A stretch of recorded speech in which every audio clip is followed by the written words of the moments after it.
All right, folks, please have a seat. Quiet down so we get the meeting started, please. Thank you. Thank you. This is a meeting of the City Council. It is Tuesday, November 25th. Please silence in the room. Thank you. My name is Lance Davis. I use he, him pronouns. As I said, it is November 25th. Please note that a video and audio of this meeting is being recorded and may be shown live on local access government channels and on the City of Somerville website and will be available for future review. Would the clerk please call the roll? This is roll call. Councillor Hart.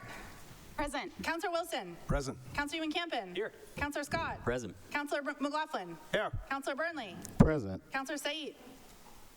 Here. Councillor Strezzo. Present. Councillor Klingon. Present. Councillor Mba. Present. Councillor Davis. Here. With all councillors present, we have a quorum. Thank you. Pursuant to our Rule 32, let it be known that this City Council salutes the flag of the United States of America, and let us recall our oath to uphold the Constitution and the laws of the Commonwealth to the best of our abilities and understanding. We begin our meetings with a moment of silence. Are there councillors wishing to say a few words about members of our community tonight? All right, seeing none. Would everyone in the chamber please rise as you are able for a moment of silence?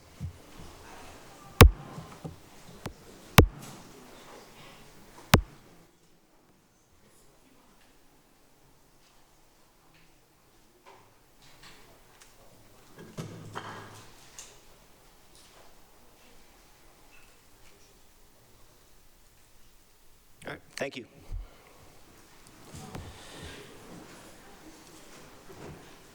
All right, Madam Clerk, first item. Item 1.3 is the approval of the minutes of the regular meeting of October 23rd, 2025. Any discussion? All right, seeing none, that item is approved. Item 3.1 is a grant application from Eversource to install a total of 10 feet of conduit in Harvard Street from utility pole 163/1 to a point of pickup at 25 Atherton Street. All right, I now declare this public hearing to be open. Is there anyone here to speak on the item? Jackie Duffy. Hi, Jackie Duffy, Eversource. We'd like to install 10 feet of conduit in Harvard Street. This is to provide electric service to an EV charging station at 25 Atherton Street. Okay, thank you. Is there anyone else wishing to speak on this item? If you're online, please use the raise hand icon. All right, seeing no one else, I declare the public hearing to be closed. Is there any discussion? All right, seeing none, that item is approved. Thank you. 1.2 is a grant application from Eversource to install a total of 28 feet of conduit in Indiana Avenue from manhole 8411 to a point of pickup at 8 Indiana Ave. I now declare this public hearing to be open. Is there anyone here to speak on the item? Jackie Duffy, Eversource would like to install approximately 28 feet of conduit on Indiana Ave to provide electric service to 8 Indiana Ave. It's an upgrade of the service. All right, is there anyone else to speak on the item? Please speak your name for the record. Go ahead. Crystal Huff, Ward 5, but I do a lot of work with Mamas, which is around the corner from this address at Connection, when we work with Connection. I wanted to speak Crystal, about— can I ask you to just come a little closer to the mic so folks at home can hear you? Thank and you. the mask. That's perfect. 8 Indiana Avenue is around the corner from Connection, and we don't actually know if it's the same pickup or the same specific area for Connection. But Connection has been experiencing brownouts and blackouts, particularly whenever it rains really heavily. And I wanted to highlight this issue as an important community issue. The barber shop and a couple of the restaurants in the same area experience the same thing, but I don't know who they've been trying to report it to or how it's been followed up on. And with everything of all of the everything, I just wanted to highlight the issue with regard to this address. Okay, thank you. Is there anyone else here to speak on this item? Use the raise hand signal if you're online. All right, seeing no more hands, I declare the public hearing to be closed. Any discussion? Councilor McLaughlin? Yeah, Mr. President, just so for the notification, last week, there was some utility work being done on that street, and a wire was accidentally cut, so there was a home without electricity for a few days. So Ms. Duffy can correct me, but I believe that's what this is for. So hopefully it's an improvement to electricity for the whole area. Okay, thank you. Ms. Duffy, can you speak to, first, the concerns that were raised by the member of the public here about brownouts in that area, whether they might be related to what's being proposed, and also just confirm yes or no whether or more nuanced answer, if what Councilor McLaughlin noted was specifically what we're looking to do here?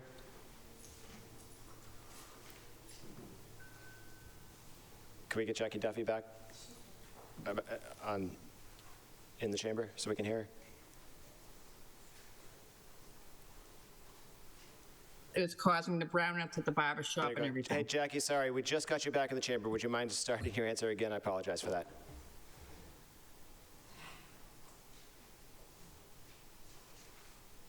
Jackie?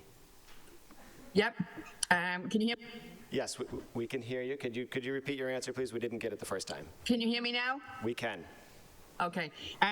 To Matt's question, to Matt's comment, I'm not sure if that's what's caused that. This is not for this that cut the wire. This is for something else. This is for 8 Indian Avenue. For the lady that has the concern about the brownouts, I will, if someone can give her my information, I will check and send it to the right direction so they can send somebody out there and figure out what's going on. Okay, I thought I saw thumbs up. Is that? Okay. Yeah, Chris, so you can follow up with the city clerk. They'll put you in touch and make sure we get that information. Thank you very much. Thank you, Jackie. Thank you. Have her give her my cell phone number, please. Did you get that? All right. If Jackie, if you could also loop in with the city clerk so that we can make sure everyone gets Sure. contact information. Absolutely. Yep. Very much appreciated. Thank you. All right. So seeing no further discussion, then that item is approved. Item 3.3 is a grant of location from Eversource to install a total of 37 feet of conduit in Cleveland Street from utility pole 420/4 to a new handhole next to 11 Harvard Street. All right. I declare this public hearing to be open. Is there anyone here to speak on the item? Jackie Duffy. Hold on one second. I think I had the wrong one. Cleveland Street. I have this as 37 feet of conduit on Cleveland Street. From a handhole next to 11 Harvard. Yep, yep. This is for a gas telemetry cabinet. I don't know why that has that for something else.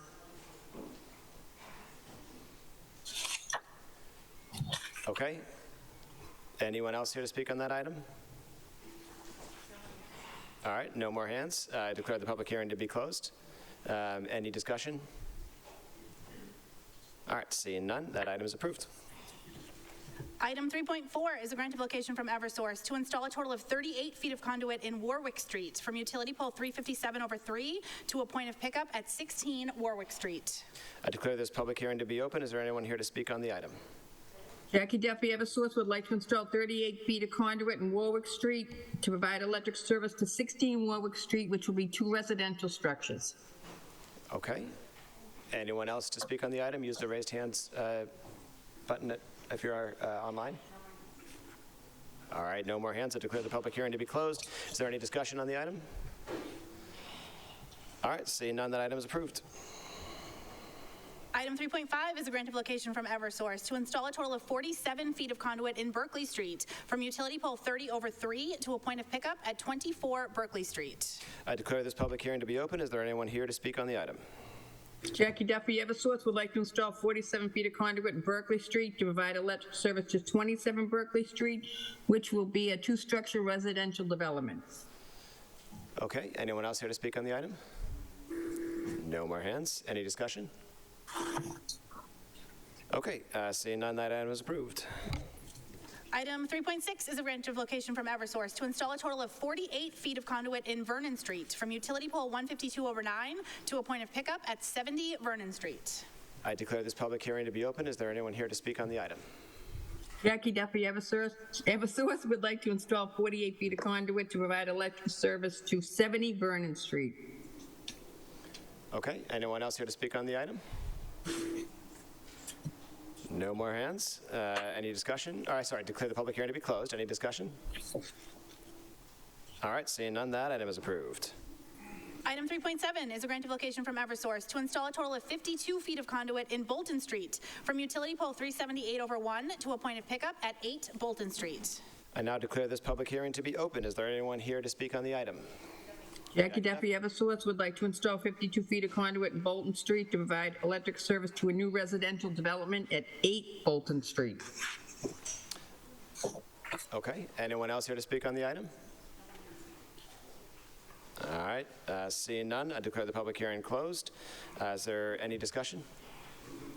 All right, seeing none, that item's approved. Item 3.8 is a grant of location from Eversource to install a total of 223 feet of conduit in Broadway from manhole 10195 to a point of pickup at 299 Broadway. I now declare this public hearing to be open. Is there anyone here to speak on the item? Jackie Duffy, Eversource, would like to install 223 feet of conduit, and this is to provide electric service to 299 Broadway, a new 114-unit multifamily building with 4 retail spaces. Okay. Anyone else here to speak on that item? All right, seeing none, I declare the public hearing to be closed. Any discussion? Councilor Klingon? Thank you, Mr. President. Through you. So as we know, this building's set to come down soon. Do we just grant these locations like way ahead of time for rewiring, or is this to blow it up? Ms. Duffy, can you speak to the relation to This is for the installation of the new building. Okay, so just getting ahead of the game? They get ahead of it because they don't know how long it's going to take for it to go through the city and everything, so that's probably why it's on the agenda now. Thank you very much. Okay, very good. Thank You're you. welcome. Councilor Wilson? Yeah, Mr. President, I think it's worth pointing out here while we're talking about this that Councilor Klingon has put together a lovely celebration to mark the demolition of the old Star Market at 299 Broadway, December 6th, 10 a.m., Winter Hill Brewery. Be there. All right, there you go. All right, thank you very much. Then, seeing no further discussion, that item is approved.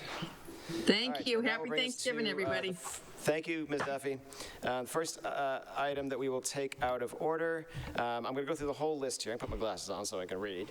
We're going to take the unfinished business, item 5.1, out of order. This is all without any objection. And then we will follow that with 7.13, then 7.16, and then 3.9, and then 10.1. We will then take the Land Use Committee report, which is 6C, because there are issues related to 90 Washington Street. For all of these, we have staff here, so that's what we're going to take those out of order, so our staff can get on with other priorities. And then after the Land Use Committee report, we'll take up together items 8.2 plus 4.6, then item 8.3, and then 9.4 and 4.2 together, and then actually, sorry, so 9.4 is an executive session, and we will take, are we going to do both of the executive sessions back to back? We'll do 4.2 in the other. Okay, we're 9.4, which is executive session. We'll come back and do 4.2, then we'll go back in the executive session to take up 7.1. And if anybody got all that, please let me know when I screw it up. Thank you. All right, so the first item out of order is unfinished business, item 5.1. Madam Clerk? Item 5.1 is a resolution by Councilor Burnley in support of Democratic divestment action regarding ballot question 3. Councilor Burnley. Thank you, through the chair, and thank you to my colleagues for coming back to this item, taking it up for the second time due to its status as supplemental at our last meeting. This is an issue that has captured a lot of attention, as we can see in this chamber. There are hundreds of people who stood outside in the cold, some for hours, to be here to mark this occasion and to urge the passage of this resolution. Less than a month ago, the vast majority of residents in this city voted yes on question 3, voted for action from this council and the next council and our next mayor to actually bring forth the will of the voters and enact to the best of our ability the spirit of question 3. Rather than it, now this is a question that I know many of my colleagues may feel uncomfortable discussing, taking votes on, engaging with. It has been called divisive by some. And yet, this question received more votes than the vast majority of us around this horseshoe. It received more of a mandate from our constituents than many of us did. it is, in my view, based on the results, the will of our community to do all that we can to ensure that our municipal funds, whether they be invested in pensions or through contracts, are serving the values of our community, that they are used to build up schools, to improve people's lives, and not to enrich corporations that are violating human rights, that participate in the perpetuation of apartheid, that destroy the lives of residents both here and abroad. This is something that, for many people in this chamber and throughout our community, is very personal. And I've constructed this resolution to be as straightforward and as plain as it possibly can be. We have before us the will of the people, and we can decide as democratically elected representatives of this community to the best of our ability and to the best of the law, enact that will, as many other communities across the country have, or to say to the voters that their voices do not matter when they make them heard. No, thank you. Every single ward overwhelmingly voted for this initiative. Almost every single precinct in our city voted for this initiative. I am often, when I sit at this horseshoe, told about this silent majority. Well, sure, people come to the council, but there are so many other people who don't care about this or that, who are not representative here.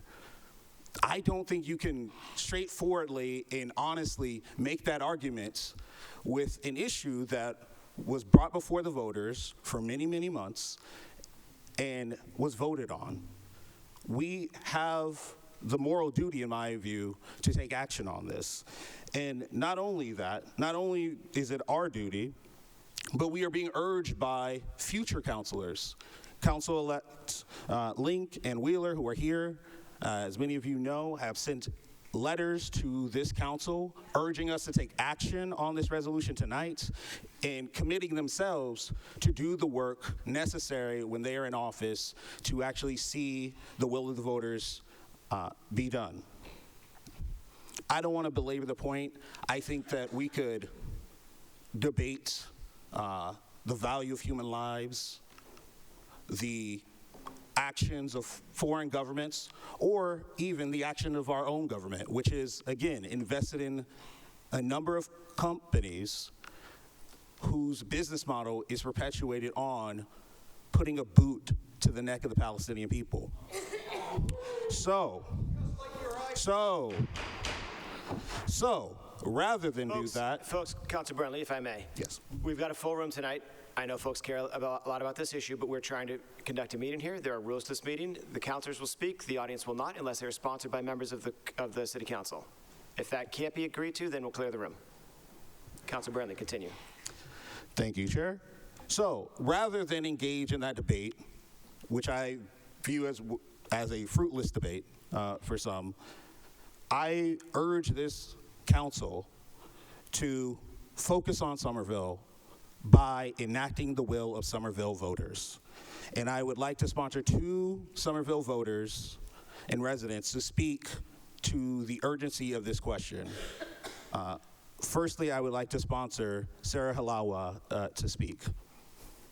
Okay, thank you, Councilor Burnley. Before we get to your spot to speak, and we spoke this afternoon, I also heard from 2 other councilors who wish to sponsor speakers, so I have no objection to hearing from 4 folks. We talked about timing. I feel like 2 minutes is a little short, so I feel like up to 4 minutes. Certainly don't have to take all 4 minutes, but we'll hear from 4 speakers for up to 4 minutes on the item that are sponsored. If there's an objection, of course, our rules state that if any councilor objects, then it requires a 2/3 vote to hear from that speaker. My request is that we do hear from these 4 folks that I've already spoken with counselors about. So I will appreciate your indulgence in that. And with that, Councilor Burnley, could you give me the name again, just because I went on rambling and now I've forgotten it? Yes, I would like to sponsor Sarah Halawa to speak. Okay, Councilor Burnley sponsors Sarah Hall. Please approach.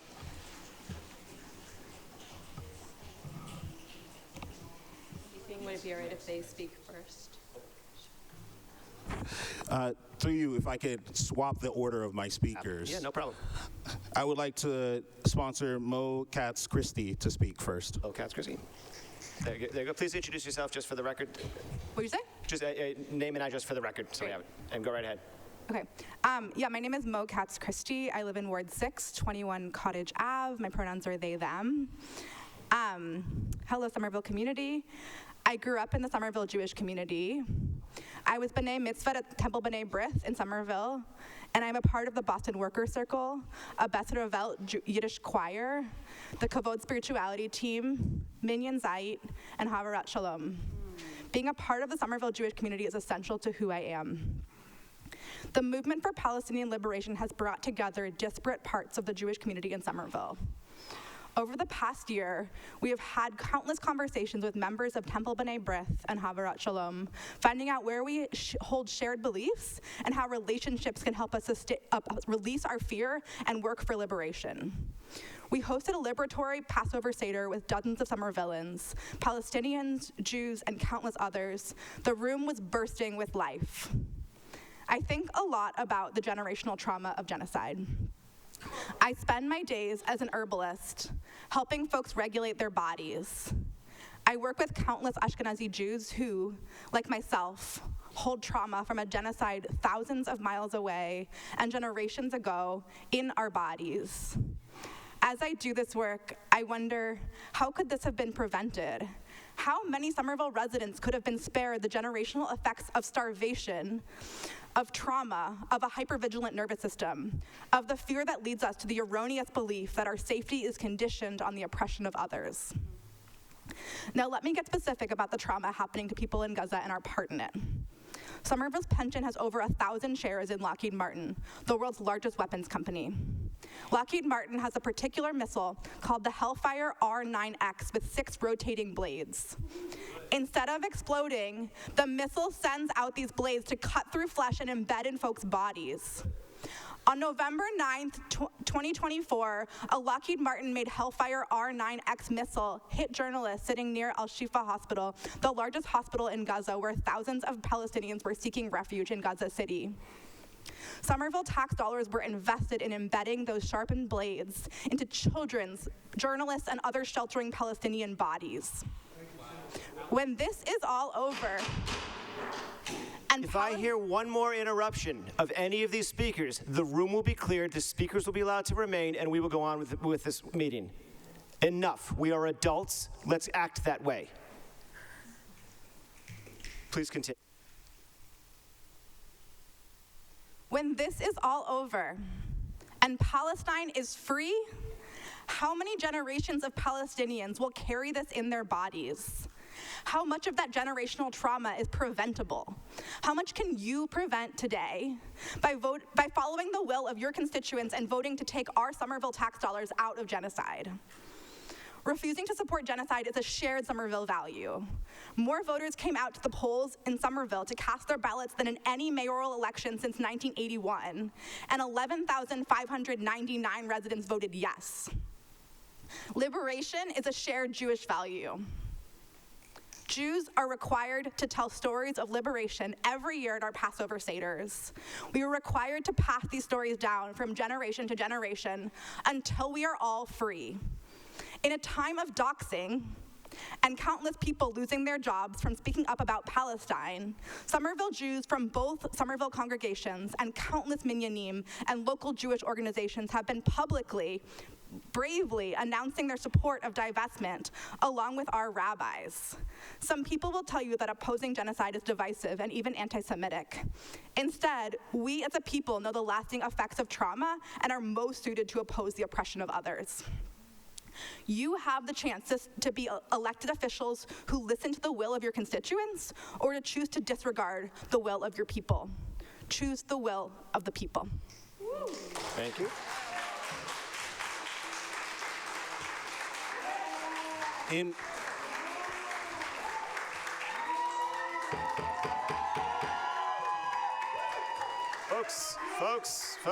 Folks, quiet down.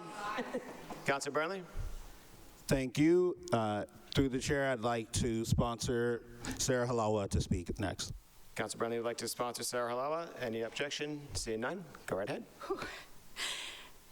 Thank you to the council for hearing me tonight. I'm here to encourage you to vote yes for this resolution to enact the specific language of question 3 in solidarity with Palestine. My name is Sarah Halawa. I'm a Muslim, but my father was born Jewish. He converted to Islam and built the mosque in the town I grew up in. I had the good fortune of 2 Jewish grandparents. My husband Jamal is Palestinian American, and together we are raising 5 Palestinian American children right here in Somerville. As we have witnessed Israel's live-streamed genocide in Gaza, my family has experienced the most acute heartache, racism, and dehumanization. As leaders locally and nationally make excuses and exceptions for Israel as it commits crime after crime against the Palestinian people with impunity. Excuses for Israel and excuses for themselves for not taking action. My son was 5 years old the first time he was silenced for talking about Palestine. A friend at his school said, "We don't say Palestine, it's a bad word." My husband was silenced right here in this chamber by the chair of our school committee during public comment for talking about Palestine. And my children witnessed their father physically assaulted by an out-of-town pro-genocide supporter who's in this room at a standout in front of Somerville High. All we are saying is that Palestinians deserve the same rights and freedoms as everyone else. That Palestinians too deserve life, dignity, and peace. In 2007, Israel began the blockade, land, sea, and air of Gaza. The UN humanitarian chief described Gaza as an open-air prison, with Israel holding captive 2 million Palestinians, 50% of whom were children. Open-air prison, it was not a metaphor. Nearly 2 decades, and every few years, Israel would bomb Gaza, and Israeli leaders would call it mowing the lawn. So, when Hamas attacked Israel nearly 2 decades after open-air prison in 2023, those of us who were aware of the context of Israel's oppression of Palestinians, we could see that what Israel would do next would be genocide. Israeli leaders called for Palestinians in Gaza to be treated like human animals. Less than a week in, Israel had killed more children in Gaza than attend Somerville High. Accounts of daily multiple children across Gaza who were killed by a single bullet to the head emerged at hospitals across Gaza. The only way a bullet gets into a child's head is if a sniper, trained, aims their rifle at a child and then chooses to pull the trigger. Israel started to bar foreign journalists from entering Gaza and then simultaneously killed many Palestinian journalists. We saw thousands of Palestinians from Gaza and across Palestine rounded up, detained, held captive without charge, and brought to Israeli prisons where they were tortured. Testimonials and videos of a widespread rape of Palestinians in Israeli prisons emerged, suggesting that systemic rape as a policy it's a policy, it's not an anomaly.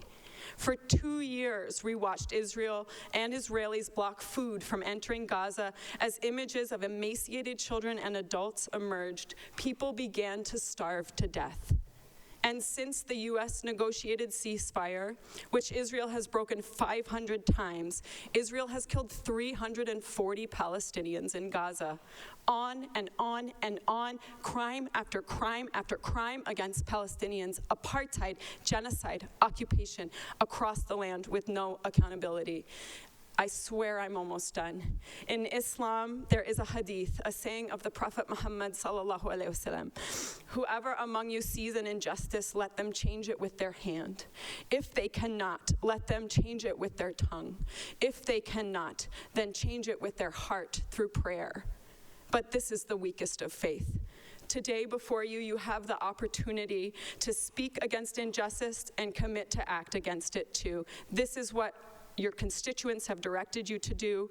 The call to boycott and divest comes from Palestinian civil society, and we overwhelmingly, Somerville voters, have called on you to vote yes to divest. Vote yes to divest. Thank you. Yes to divest. Vote yes to divest.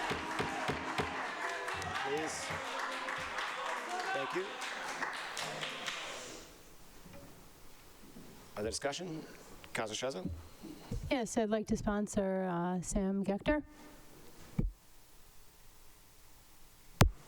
Please step forward. 4 minutes on the timer, okay? Could you just state your name for the record? Sam Gechter. Thank you.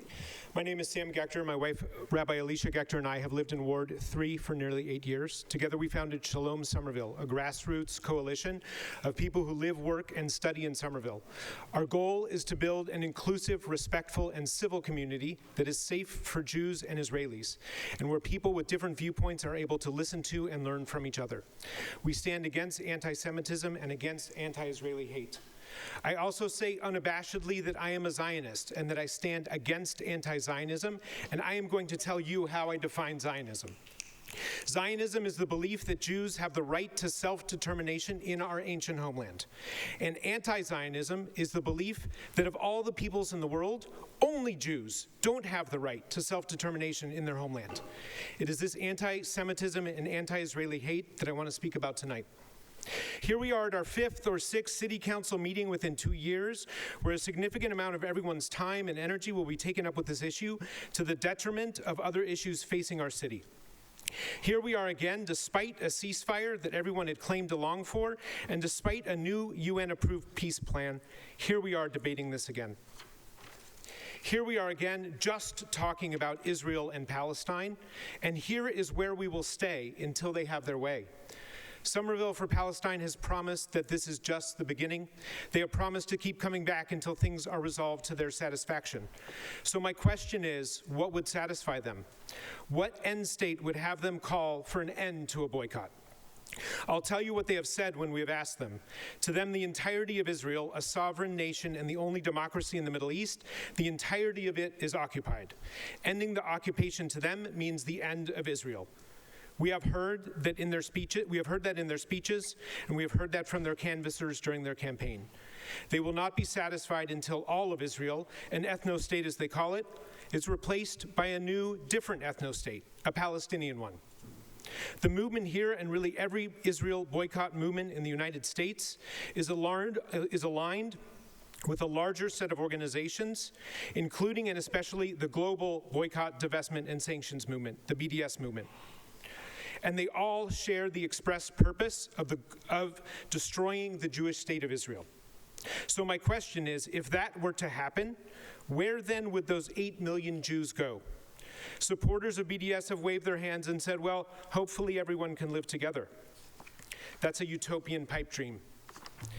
If Israel were to become a single state with a majority Arab Muslim population in power, we have seen how Jews, Christians, and most recently Druze have fared in the 22 Arab League states. These countries literally threatened to kill their Jews over the creation of the state. And because of the rape and murder and pillaging of Jewish populations, both before and after the creation of the Jewish state, over 900,000 Jews had to leave Arab lands, where they had been for over 2,000 years since their exile from Israel. There have been no reparations offered for these losses. Indeed, the reason these Jews lived instead of died is because of Israel. The majority of them fled to Israel. And if the representative leadership of the Palestinian people in this utopian dream of a single state is Hamas, we have seen what living side by side with Hamas means. And so to the majority of Jews in America, this just looks like the latest version of anti-Semitism. As others have said, first we were hated for our religion, then we were hated for being of a lower race, now we are hated for our nation state. What all of these ideas have in common is that they are ways of saying Jews do not have a right to exist with the same rights as other humans. I ask for the same as Sarah to finish up. I've got a few paragraphs left. We see support for a boycott as clear support for the end of a Jewish state of Israel and support for the eventual forcible removal of half the world's Jewish population from the only sanctuary Jews have. We see your support for this as you standing with organizations that call for the eventual ethnic cleansing of our friends, our siblings, and our cousins from our own homeland. This is what it means to those of us here who haven't lost sight of our people's deep and undeniable connection to Israel, and of the fierce urgency for Jews of always having, when anti-Semites turn against us again, a place that will take us in. At the last appearance in these chambers, Somerville for Palestine told you to do your job. I agree. Do your job. Focus on Somerville. Find ways to take the rhetorical temperature here down before we see more violence. Find ways to build dialogue and understanding. Help the city and its residents find ways to really, actually make everyone feel welcome. This does not have to be a zero-sum game. Let's find a finishing sentence, please. By dragging this conversation out over and over again, you are normalizing anti-Semitism. We need you to stop institutionalizing bias and racism against the Jewish people and calling it liberation. Thank you. Thank you.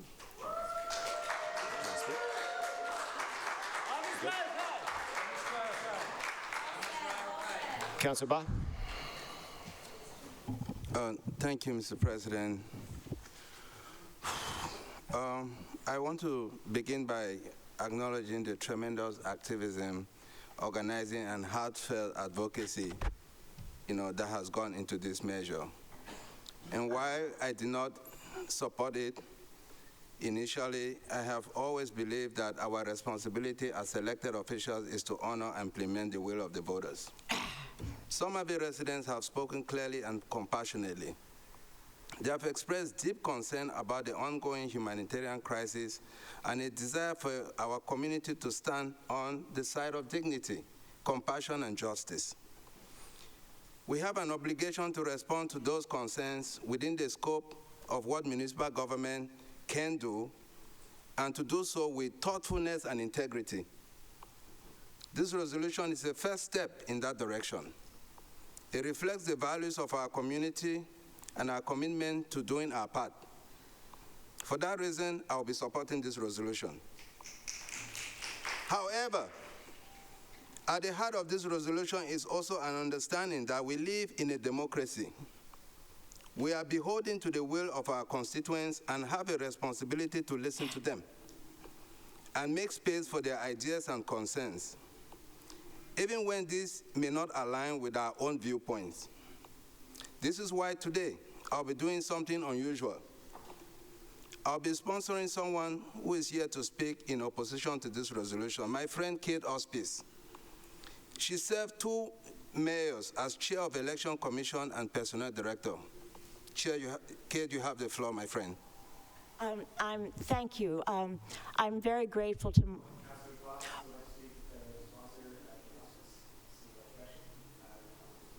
Thank you. My name is Kate Ospitz. My husband and I have lived in Somerville for 60 years. As my friend, Councillor Mba, said, I have been honored to serve 2 mayors, and for 20 years I worked for Mike Capuano when he was a member of Congress. It has been my great pleasure to know Councillor Mba, who's a naturalized citizen, and I have the pleasure of teaching classes for legal permanent residents who are preparing for the citizenship exam.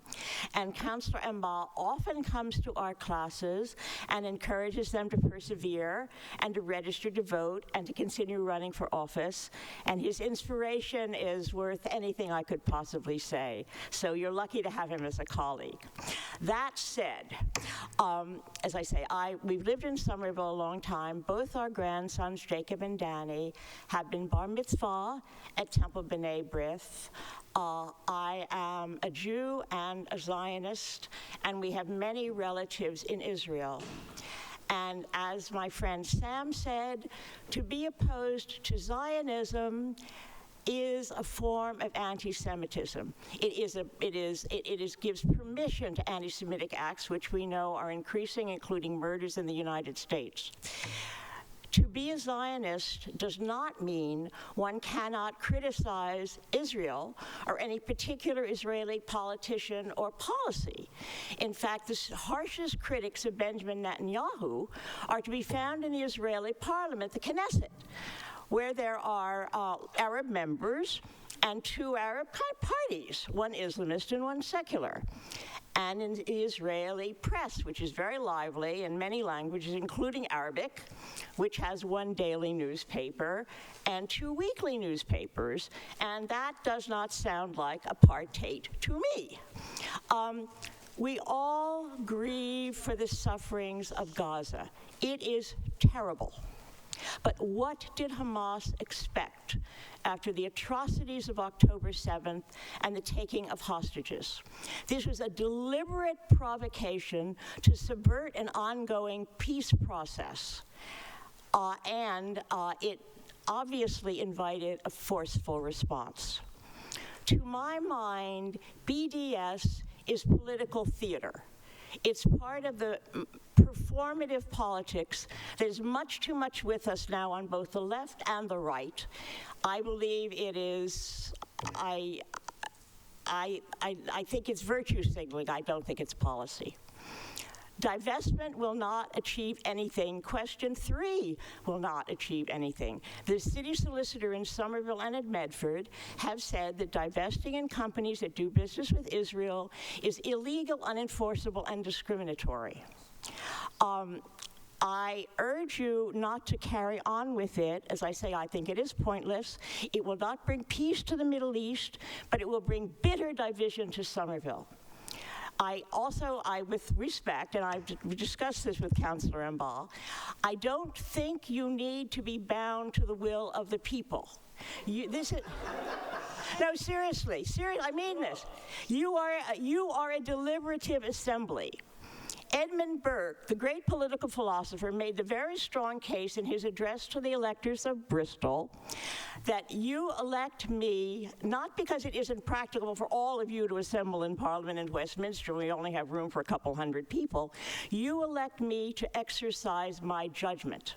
And it may be that some of your opinions are unenlightened. I just toss that out there.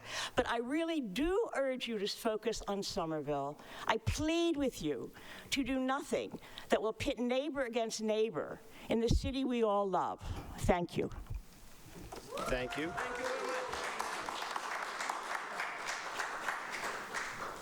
I'll take a brief moment and say thank you to everyone for coming. I love when the room's full. I wish it were full more often. Come back and listen to all the other stuff we do also. Councilor Ewan Campen. Thank you, Mr. President. I want to say a few words on why I'll be supporting this resolution, and I want to thank my colleague for bringing it, and I want to thank everyone who's here tonight, everyone of the many, many people who have reached out to us. So this resolution says two things. And I really want to encourage everyone who's following this to read the resolution. It's really short, very straightforward. The first thing it says is that question 3 just passed in Somerville. As Councillor Burnley said, these are the very same voters who give us the legitimacy to sit here. This was not a fluke, right? Over 10,000 people signed a signature saying they wanted this on the ballot. The City Council could have fast-tracked, as you all know. We didn't do that. The people chose to put this on the ballot. There was a legal challenge. It survived that. Then there were 2 very robust campaigns. I know myself, and I think many voters received knocks on our door. We received things on the mail. I think voters heard very strong arguments on both sides of this. And then they voted yes. As has been mentioned in all precincts except one, that is not to say that there are not many constituents who voted against it. Of course there were, and we respect those constituents too. But the fact is, this resolution passed, and that's what the resolution says. The second thing the resolution says is that the City Council agrees that we will work on this, quote, in a manner that is practicable and legally feasible. And I just want to really emphasize that quote. I think it's really, really important. And I want to be clear to everyone who has written like a concerned email to me, there is no universe in which I will support an ordinance, and I feel very confident saying this about the rest of the council, that we would support an ordinance that violates constitutional rights, that is discriminatory based on national origin or ethnicity or religion or other protected classes, or that is illegal in some other way. I am committed to working to understand what our legal options are, what is and is not available to us going forward. And to be clear, there is clear precedent for Somerville using public funding as a way to honor our values. We have a living wage ordinance which says we will only contract for services with companies that pay their workers a living wage. Or I think of the work that we've done unsuccessful to date to divest our pensions from fossil fuels. That is still blocked at the state level. Or our ordinance that many have brought up that we recently passed that we won't contract with companies that use prison labor. But I also know that there are really distinct legal issues around this issue.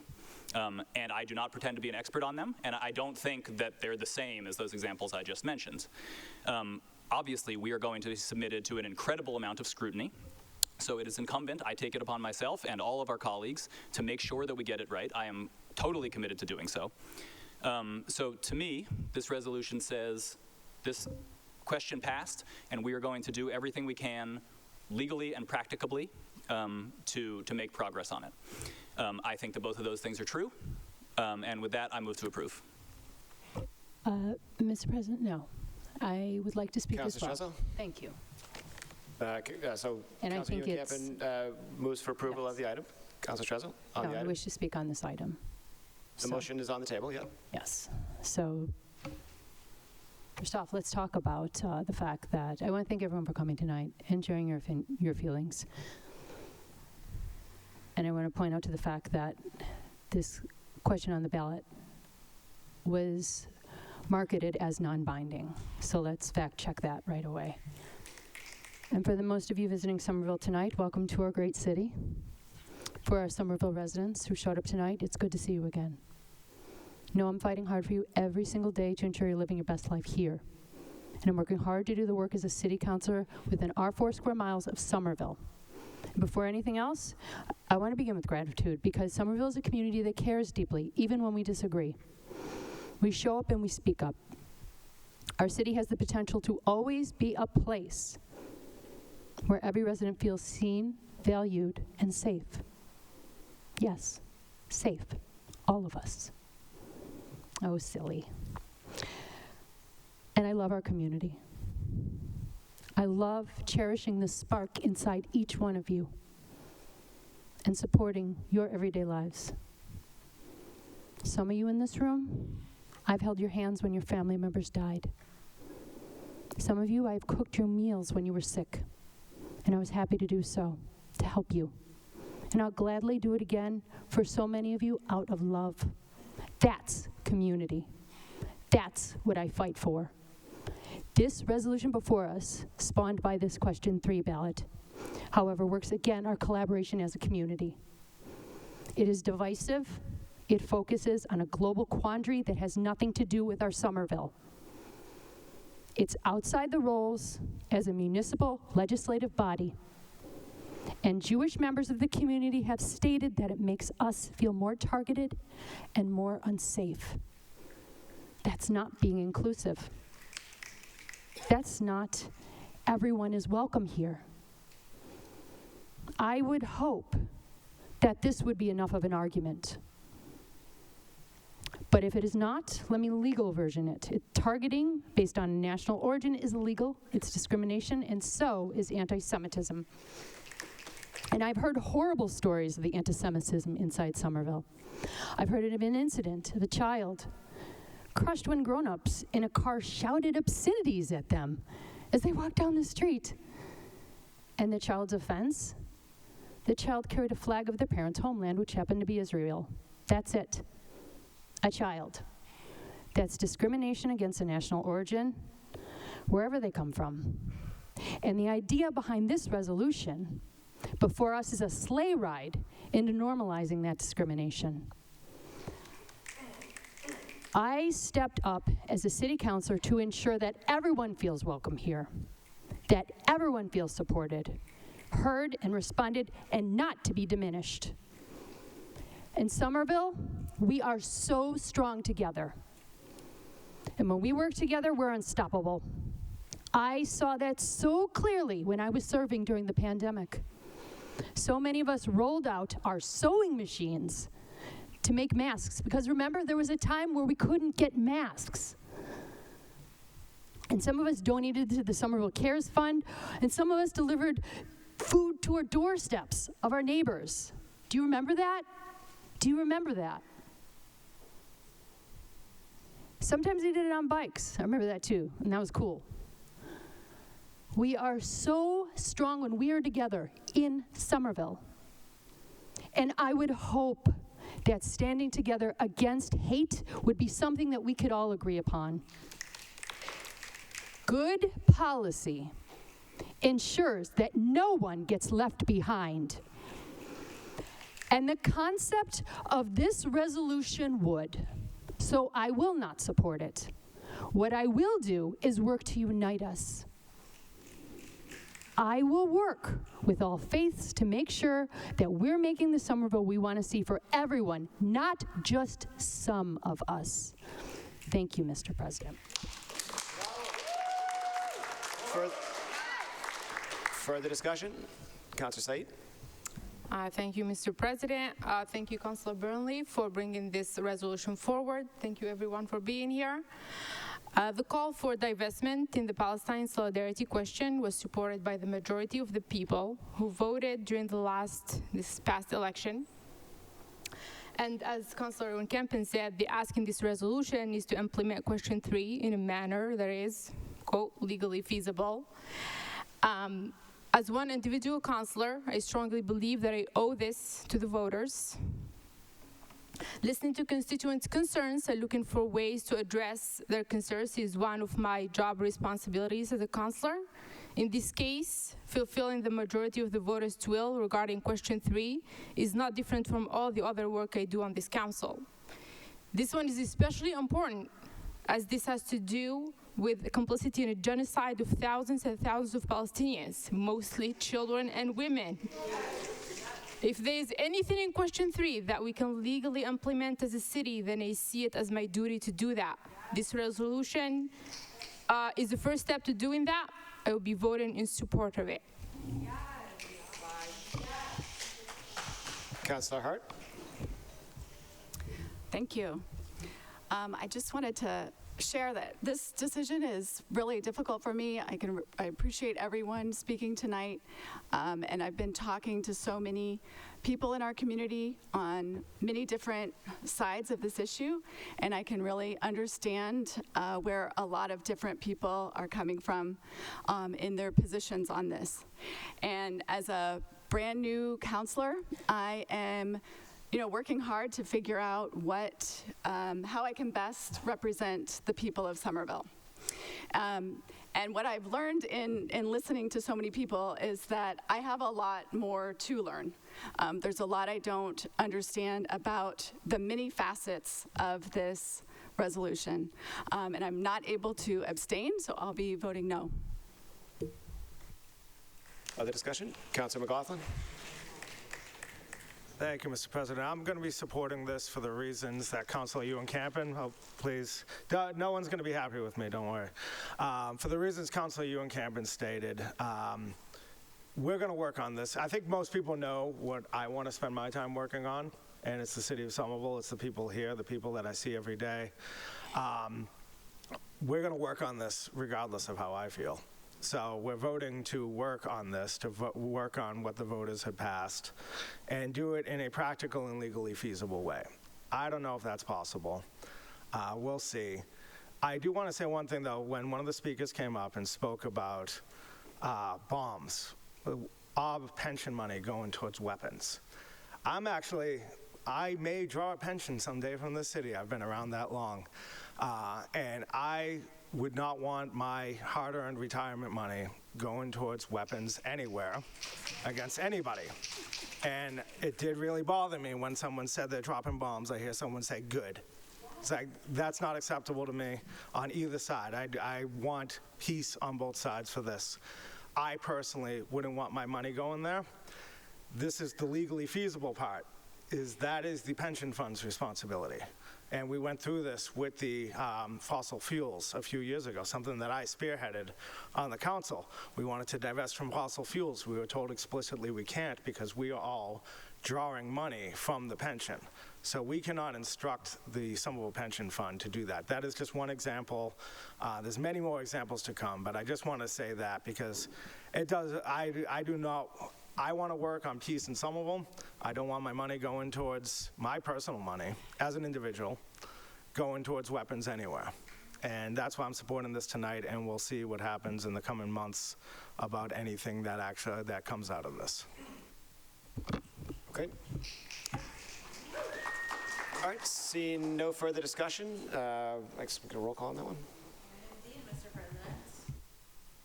On the item, in support of Democratic divestment action regarding ballot question 3, Councillor Hart. No. Councillor Wilson. Yes.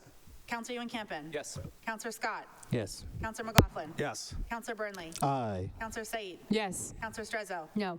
Councillor Klingon. Yes. Councillor Mba. Yes. Councillor Davis. Yes. With 9 councillors in favor and 2 opposed, that item is approved.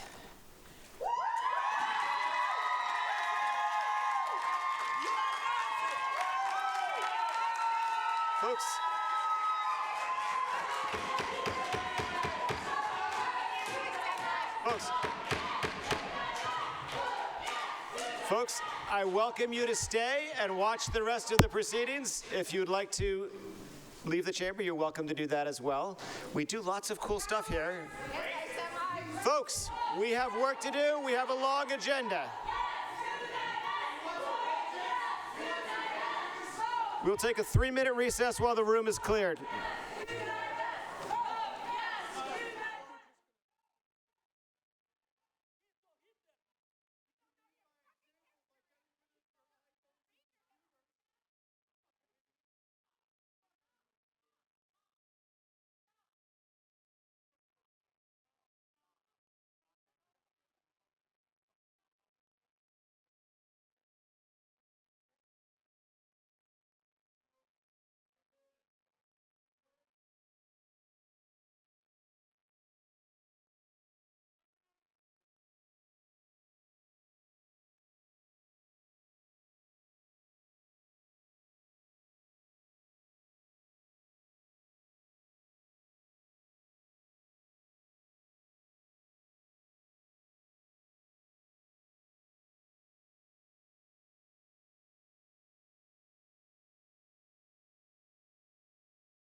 Folks, please clear the room. If you'd like to stay and listen, sit quietly. If not, please clear the room. We're going to call this meeting back to order now. I see that there is a quorum present. Our next item out of order, Madam Clerk. That will be item 7.13, a request of the mayor requesting the appropriation or reserve of $7,260,181 in estimated fiscal year 2026 Community Preservation Act revenue for CPA projects and expenses. Is there anyone from the administration here to say anything further? It's fairly self-explanatory, I think. I see. There he is. Alan, we just read in the item. Thank you for joining us. I apologize. Thank you. No worries at all. No, we appreciate you jumping in here. The item has been read into the record. Just introduce yourself for the record and let us know what we need to know about this request. Thank you. Through the chair, Mr. President, this is one of the tax recap items tonight. We are correcting the CPA original FY26 budget appropriation. Now that we have the final tax recap numbers and final assessed values, we can now adjust the CPA budget for the full 3% surcharge that's taking effect this year. And we hope to include this if we get this timely vote tonight for immediate consideration. This money can go towards the FY26 CPA funding round, which is currently underway. All right, very good. Any questions, discussion? No, seeing none. All right, then that item is approved. Do we need a roll call on that one? Nope. All right, thank you. Thank you. Have a good night, everyone. You too. Next item. The next item being taken out of order is item 7.16, a request of the mayor requesting approval to accept and expend a $304,954.10 grant with no new match required from the Executive Office of Housing and Livable Communities to the Health and Human Services Department for the 2025-2026 Winter Warming Center. All right, welcome, Director Carroll. Good evening. Through the President, we are presenting tonight for your approval, immediate approval given the time frame that the warming center is due to open on December 8th, which we're thrilled to report. We received a grant from the Division of Housing and the Executive Office of Housing and Stabilization and Healthy Communities, I think is the full name, to expand for our winter warming center. And this would provide funding from the December 8th till April 12th in conjunction with the funding that was already approved. So we are piecemealing together this year's funding, actually 2 grants, and some city funding that you all approved a little bit ago. And we were just awarded this, so that's why it's a very rushed time frame.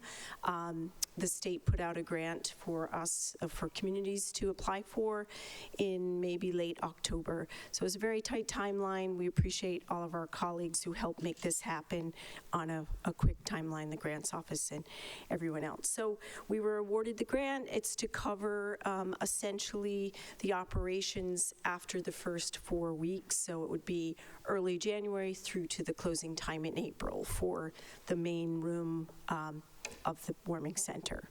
And then the 10-bed extension is another grant. So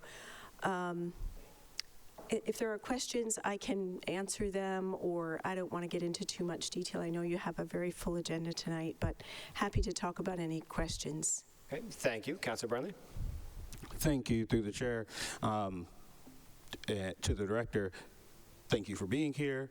So as usual, there's a very welcome item before us, and I just want to state for the record that this is for 35 beds. Is that correct? Yes, it is for 35 beds. We do have the capacity, through the chair, we have the capacity for overflow that are not official cots and things, but these are for 35 beds. Okay, thank you. And through the chair, could you just tell us for the record, like, where is it going to be? How can folks get in touch with the community if they, with the city if they need these services? Sure. Thank you for the question. And through the chair, the warming center will be at the Cummings School again this year. There were some important safety and compliance upgrades to the building and the bathrooms that needed to happen, so they are in progress, almost complete. We have a walkthrough scheduled for Monday, December 1st, so we'll be able to see all of the renovations. Some are things like fire suppression in the area that will be hardwired in that are not, nothing too visible or exciting, but mainly to the bathrooms. So there'll be accessible facilities in the space, as well as adult-size fixtures. This was a small children's school. So those are some of the main things that have been done in the facility. And what was your final question? No, the final question was just how can residents reach out to the city for these services? Yes, thank you for the question. We have the same warming center email that's set up that we've had in years past, the same lot of communication. So again, we'll be pushing out and have already started the messaging to our partner agencies who work with this population, and getting the message out through outreach workers, through a number of partner agencies and our own teams to make sure that everyone that needs to know about the warming center will be reaching out to first responders, our Friday huddle. We are really just solidifying, as you can see, the funding is just happening. So we are solidifying very quickly now the final contract with the vendor, and at that point we'll be able to put a phone number in there of the on-call operator at the site who can help facilitate things like taxi rides or answer questions.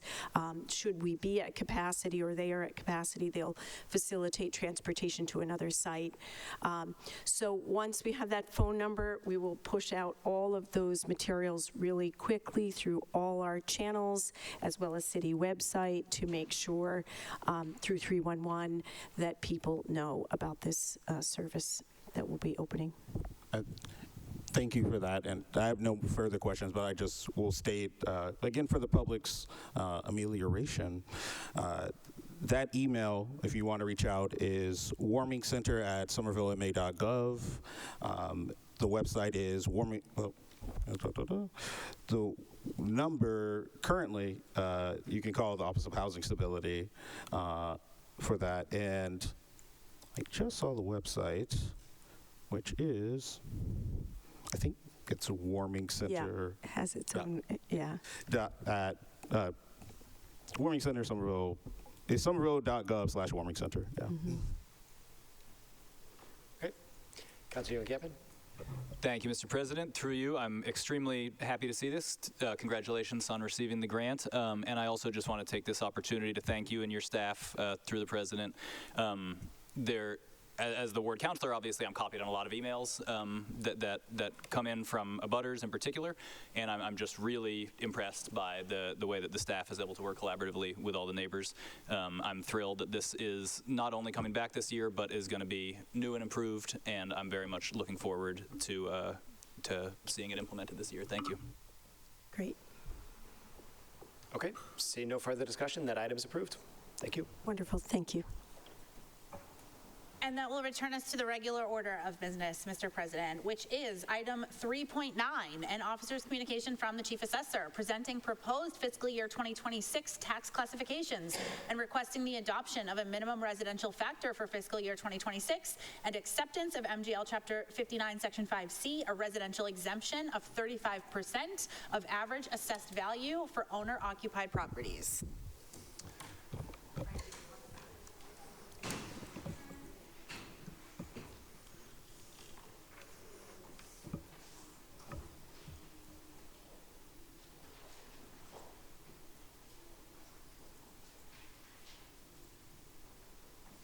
Good. All right, Mr. Golden. Mr. President, through you, welcome to classification. Somerville public, honorable council.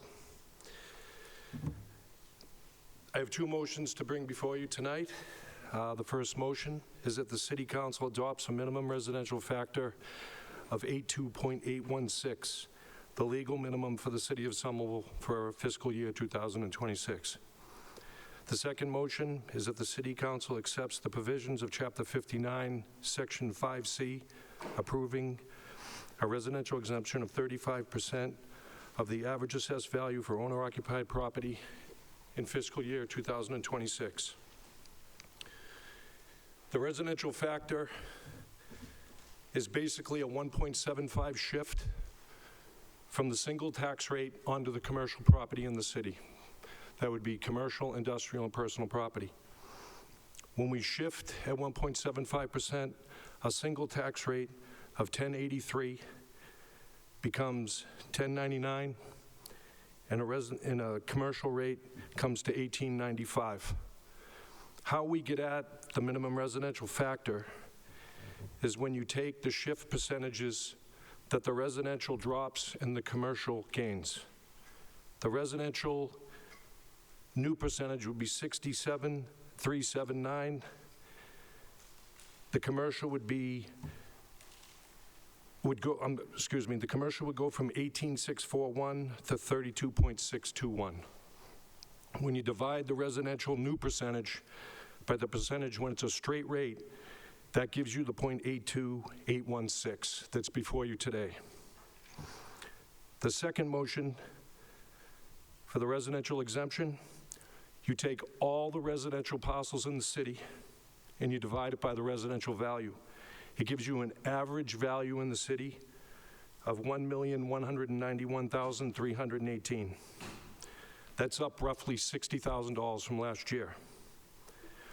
Once you apply the 0.35 to the average, you come out with a residential exemption of $416,961, which in tax dollars for everyone that lives in their home would be an exemption of $4,582.40. Next slide.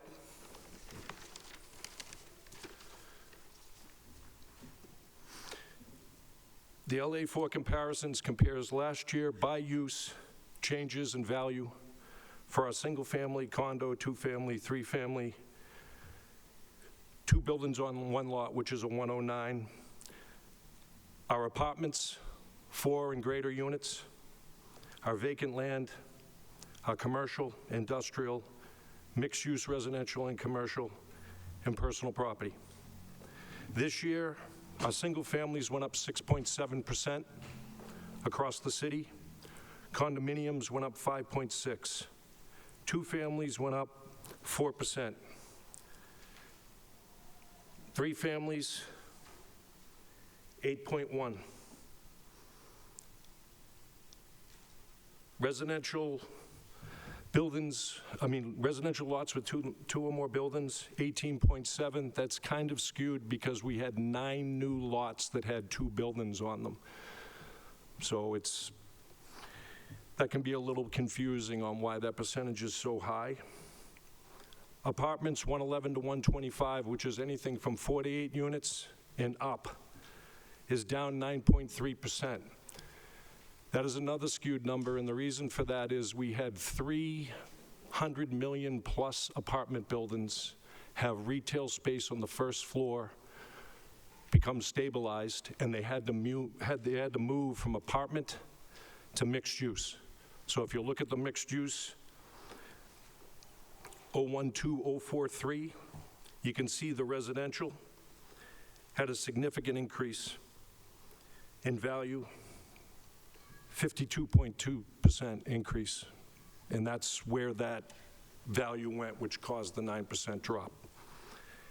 Commercial is less than 1% an increase, and that is something that we're a little concerned about. It has a lot to do with the life science stabilizing at 60%. We'll get into that a little later in another slide. Had roughly 5 buildings at 60% that are vacant. Personal property is a pleasant surprise. We're up in personal property 8.8%. It couldn't have come at a better time. Next slide. Parcel count changes. We may have the most condo conversions in the Commonwealth, as we know. That number has come down a little because of some of the ordinances that we have in place now, but we still had 165 residential condo units, 52 conversions. We added 9 parcels with 2 or more residential buildings, which I talked about. That's the 109 use. We have 62 fewer 2-family properties because of those conversions. The average valuation changes in the city, market growth and growth only. Single families up 6.7%. Condominiums 5.6%, which is down from 6.5 a year ago. 2 and 3 families are up at 5.5%, are up from a year ago at 1.4, so it's nice to see the 2s and the 3 families come back. Multifamily, 4 units, as I said, it's skewed because we had 2 or 3 enormous 112s valued over $100 million go into the mixed use class. Commercials, 8%. Industrial, 8.7. That has a lot to do with the increase on a data center that we finally got into with some cooperation, and we were able to value that properly. So that's what's driving that industrial number up 8.7%. Next slide is just a nice map showing the different neighborhoods in the city before we get into each use in each neighborhood. The first being the single families. Single families are up 6.57% on average. That's up from 3.72% a year ago. Two families, 5.4%, up from 2.11 a year ago. Two more slides. We went to the twos, now we're on the threes.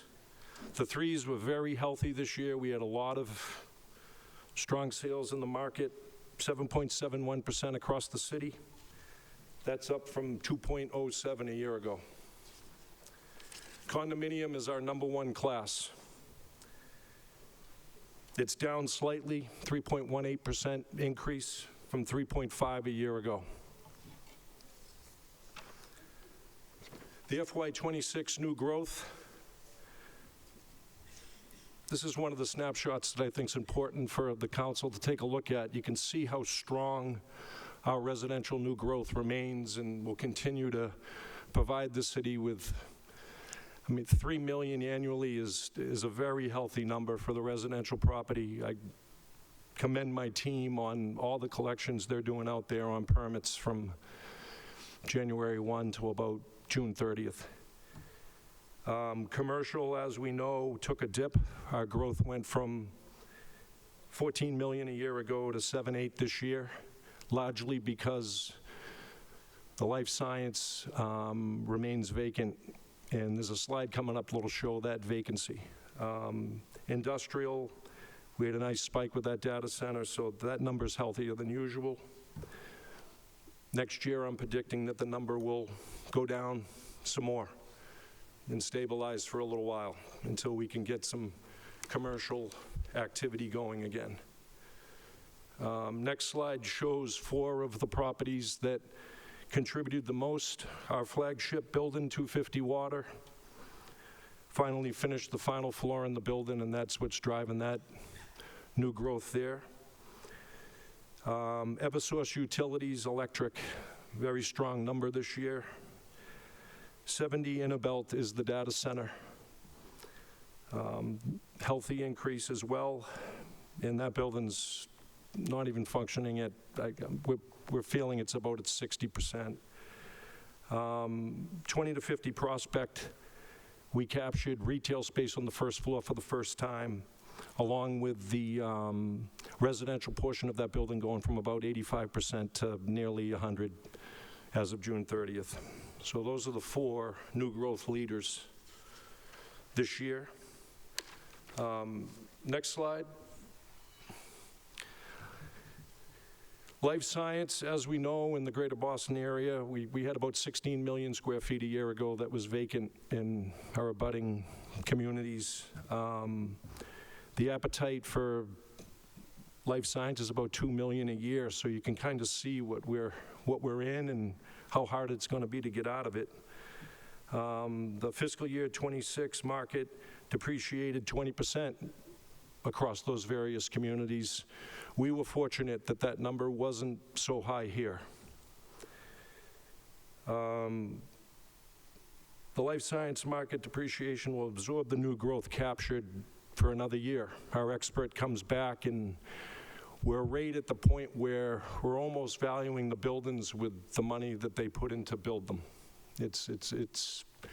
It's right there, and I think that's the encouraging thing about what was achieved at 188 Assembly. You have 500,000 square feet. As that comes to fruition, it'll be a really nice thing over the next 10 years because we'll be able to capture all the growth lost in the buildings that aren't full yet, and more importantly, the jobs and the atmosphere that building will bring once it's stabilized. I'm looking at about 15% next year out of that building. They agreed to the 25 base. They're our they're our fourth highest taxpayer in the city currently. If you look at the red highlighted area for vacant, that number's not subtracted out of that. So it's going to really bring our vacancy down quite a bit with that building getting occupied. 100 Chestnut is another building that's moving forward that we're feeling very comfortable about, that will stabilize and should bring us anywhere from 5 to 10% more in new growth as they tenant fit up a space that for a new tenant. We had one leave and one's coming in, so that's encouraging. Next slide, FY26 tax levy and classification. We start with last year's levy limit. 2.5 comes in at 6.4 million. New growth at 7829455 brings us to an FY26 levy limit of 270,858,977. We have the high school debt exclusion after that, and it rounds out our maximum allowable levy at 279,575,488. In a perfect world, we'd like the tax rate to that number, but until the recap's finalized, we're not quite sure where the excess levy capacity will be. I mean, sometimes the commercial will go up 2 pennies, sometimes the res will go up 1. We're not in control of the adjustment button at this moment, but it's important that we capture as much as we can. Below, you can see the commercial value percentage at 1864, and after shifting at the minimum residential factor, it goes to 3262. The residential value goes from 8136 to 6738. These are the numbers that I talked about in the beginning. If you divide the 67.38 by the 8136, that's how you get the 8282 minimum residential factor that we have before you tonight. You can see what the commercial levy is. You can see what the residential levy is. 91 million, 188 million.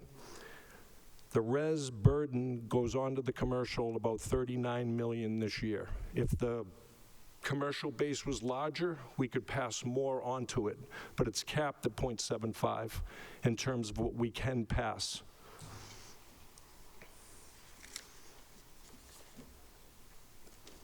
Next slide. For the first time in some years, our residential base outgrew our commercial base. Our commercial base was just climbing and climbing and climbing, and you can see by looking at the smaller box in the right-hand corner that the 2633 went to 2538 and the pie grid. PP is up, industrial slightly up. Next slide. If we had no classification in the city and we had one rate for everybody, it would be 1083. The Board of Assessors doesn't recommend this choice. We've been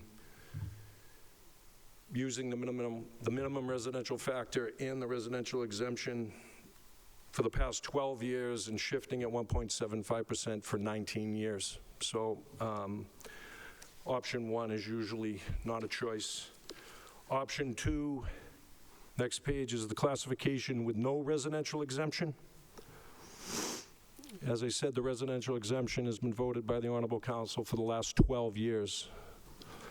The 35% is the maximum that we can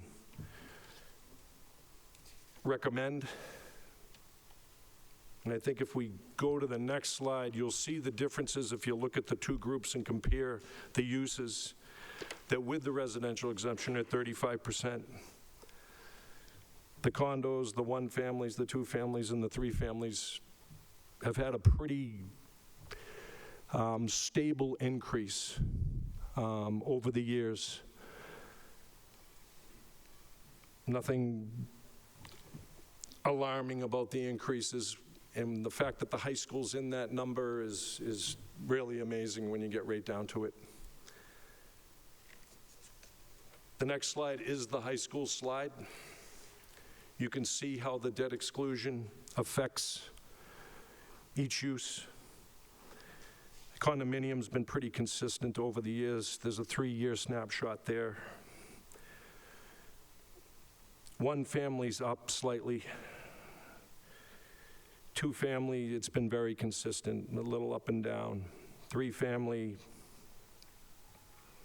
a little bit of a bounce this year, but I think it's just because our 3-family market was so strong. We had some high sales throughout the city and over 40 sales altogether, arm's length transactions. The 4 to 8 unit is down a bit. I don't think people realize how many 4 to 8 unit buildings we have in the city, and that's a pretty good number if you're living in it when you get right across. Next is a comparison of what's going on with our abutters that share similar conditions. Unfortunately, we're 5th, but our commercial base is the smallest of the group. This is a 25 snapshot, not 26, because a lot of the assessors are doing what I'm doing tonight, and who knows what direction it's going. It's a year ago snapshot. It's still encouraging to me that our tax rate's 1091.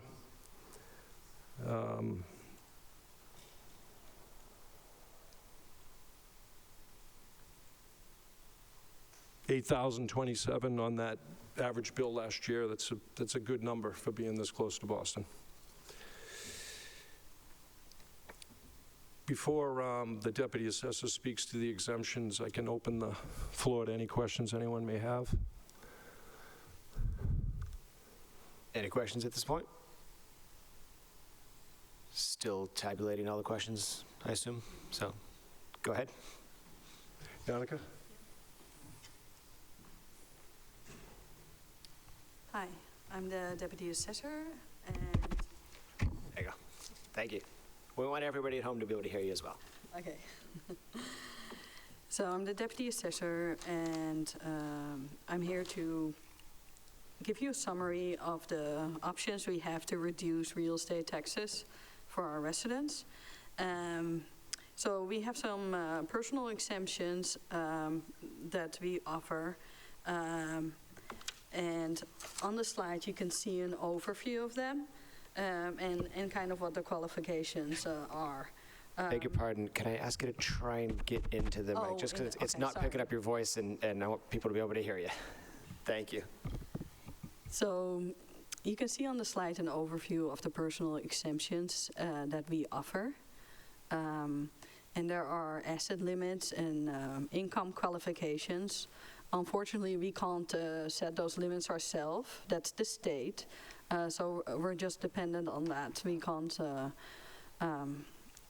broaden these. We have a double up. So when people get the exemption, it eventually can go up to the double amount that is initially they capture. I wanted to let you know how we do our outreach. So in the beginning of the fiscal year, we always sent out a mailing to all the previous applicants that got it last year. So to give them an early opportunity to get their papers together and submit it.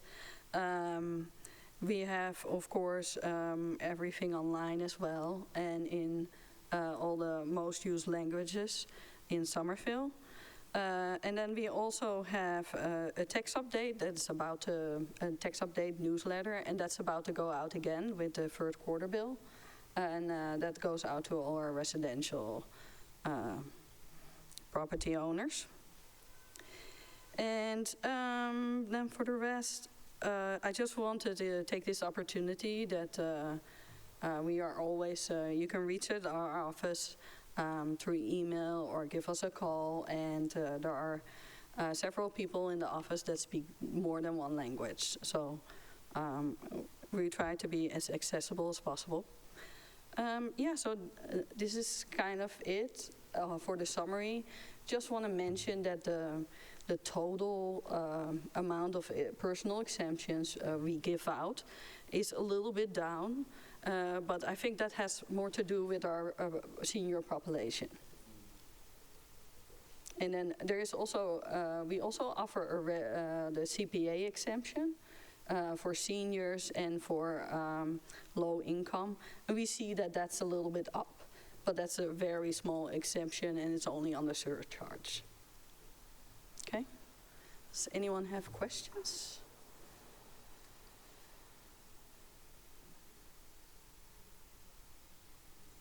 Is the question on the, yeah, go right ahead then, Councilor Wilson. Thanks, Mr. President. Through you to the Deputy Assessor. Thanks for showing us this. Have we opted into the HERO Act that allows us to double the exemption for veterans yet? Yes, well, we already had a double up on that. So for it helps with other things, but for the, we already had the double up on the veterans exemption.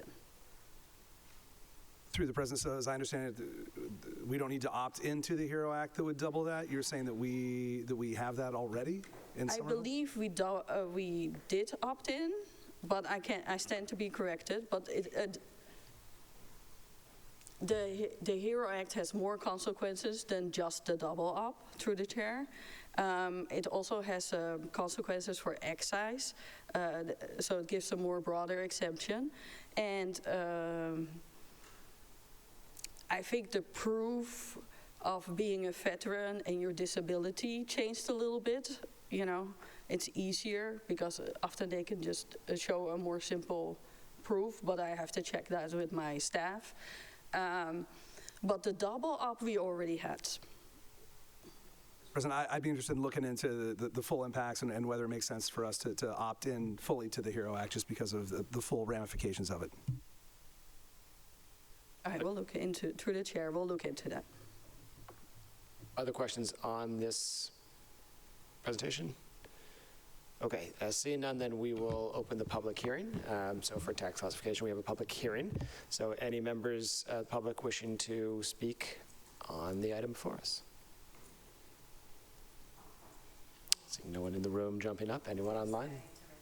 Oh yeah, and if you're watching online at home, you can raise your hand using the Zoom function. In the Zoom function, use the raise hand function. Give folks a minute to find it, if they want to. All right, seeing none, then I will declare the public hearing to be closed. Any other questions or discussion from the council? Seeing none.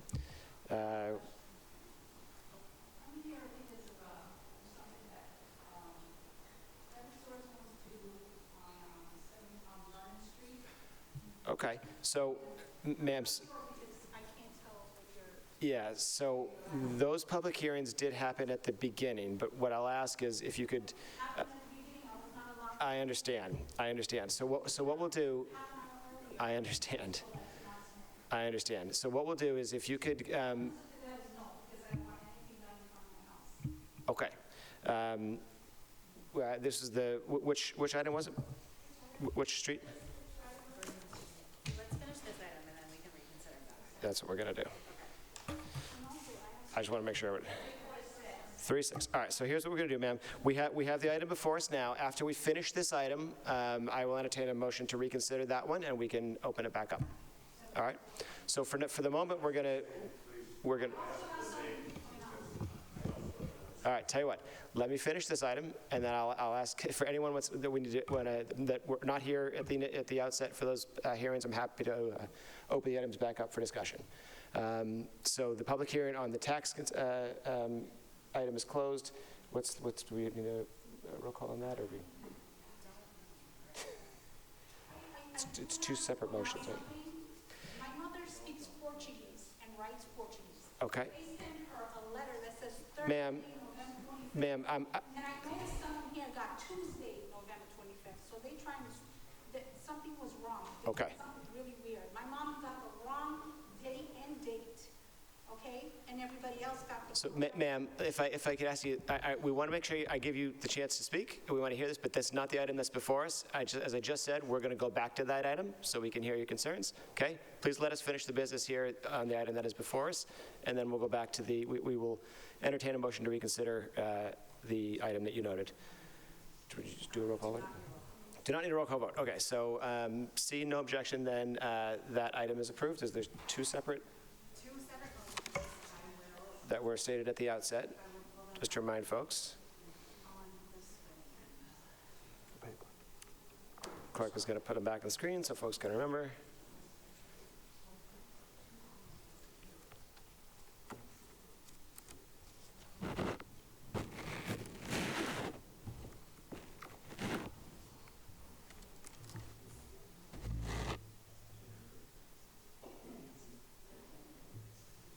Okay, so those are the two items before us. Any further discussion?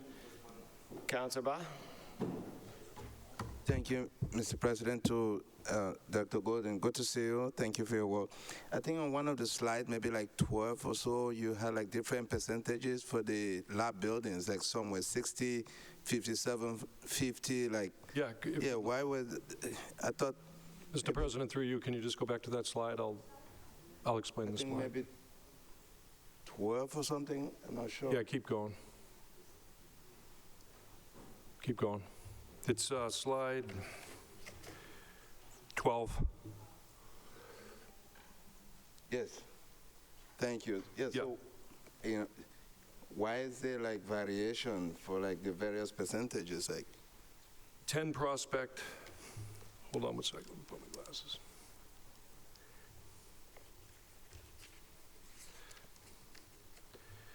"10 Prospect, 808 Windsor, 188 Assembly Park Drive, 74 Middlesex Ave, 599 Somerville Ave, and 495 Columbia Street." Those are the percentages that they are complete at the moment. So they're all vacant, so they're taxed. They're all vacant, except for 188 Assembly is going to begin to be moved forward in January. That's why it's in red. The others are all vacant. They are weather-tight buildings with no tenants. Yeah, no, I understand that, but why is the other one taxed as 50, 599, Somerville at 50%, and then 74, Middlesex at 57? Because when we walk through the buildings, that's the percent complete when we're there as of June 30th, 2025. I see. And we work off of a chart that we can get that detailed, believe it or not. And we have an expert appraiser who does all our life science, so we're right on top of it twice a year. Just because some of these are appealed and are going to the appellate tax board, and we have to be very exact as of certain years and to argue these appeals on value. And true, thank you. And we always.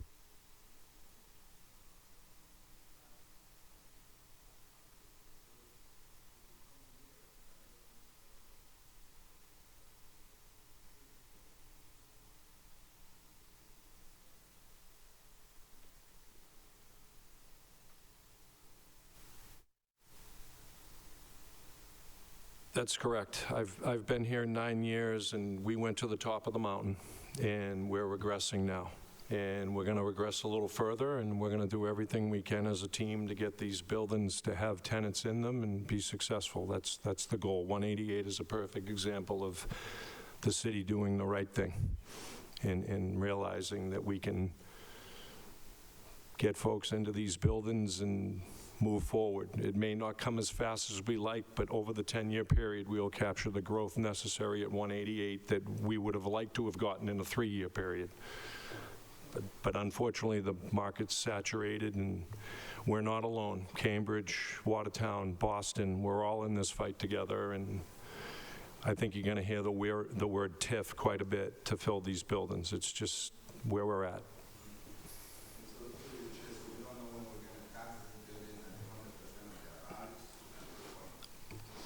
Well, 4 of them are stabilized. Chestnut's the lowest percentage, but 222 Jacobs, 101 South, and 250 Water Street are very successful buildings. we hope to get the other 5 into that breath in years to come. It's just, I mean, from what I understand, this conversation's already because of 188 at 2 of these other addresses. That's exciting news. Yep.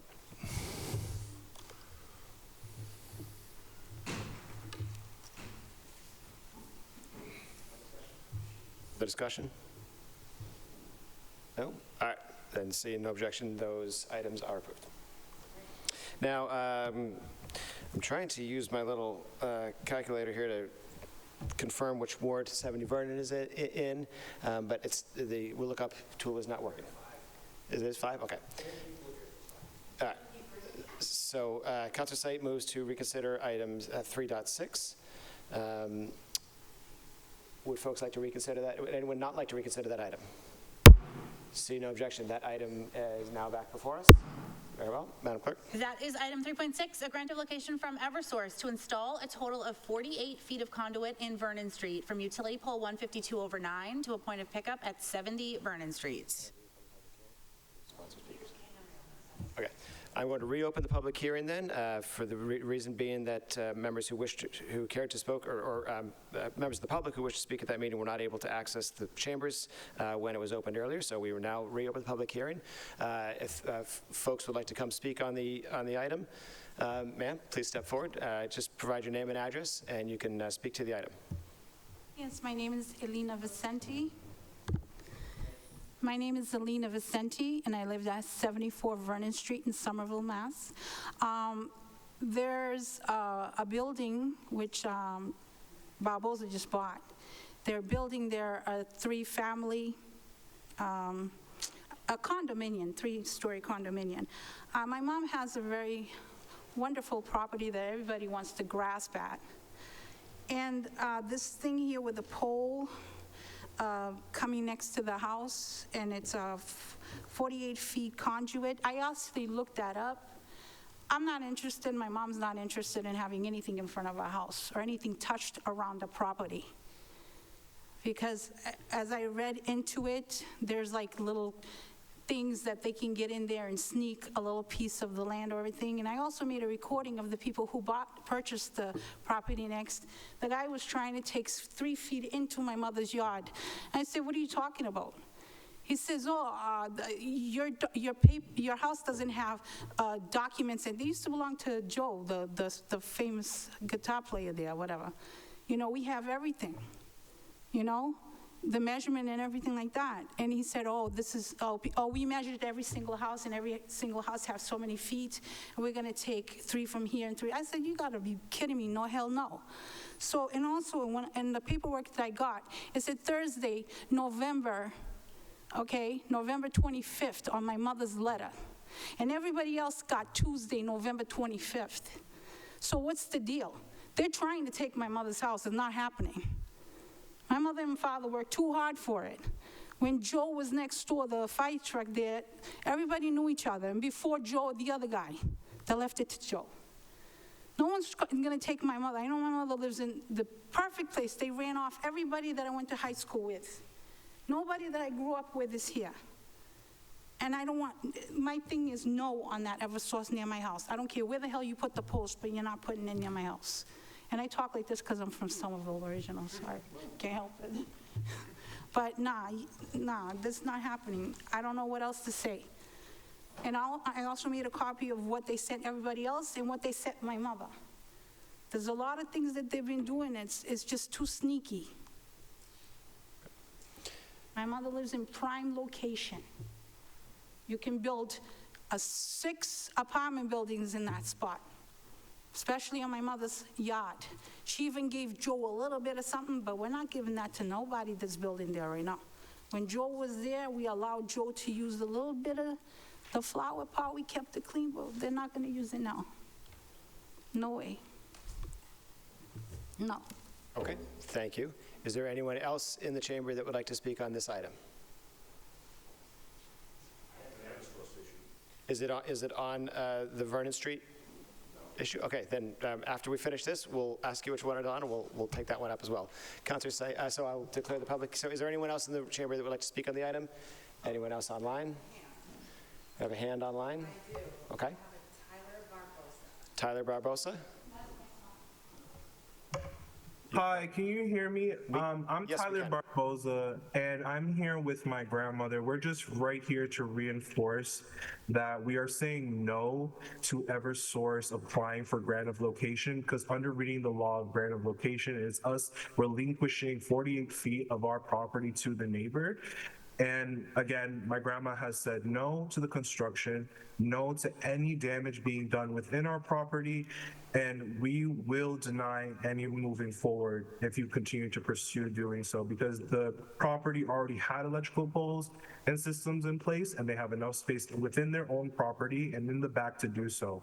So we are saying a clear no to this grant, and we hope that you can respect that, because they are in the game of trying to destroy mementos like flowers that are my grandmother's husbands that passed away. And in doing so, it's not just physical damage, you are also causing psychological and emotional damage by taking on property that are leaving mementos of my grandma's husband. Okay. Anyone else here to speak on the item?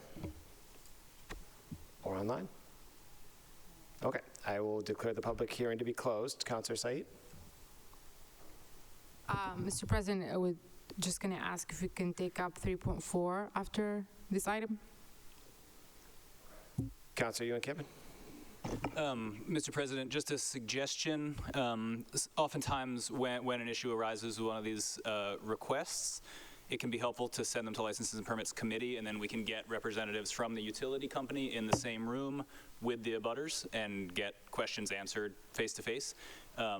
It's not my ward, but through the President, I would recommend this might be a good one to go to committee so the folks can kind of interface directly with the actual utility company and get these questions answered.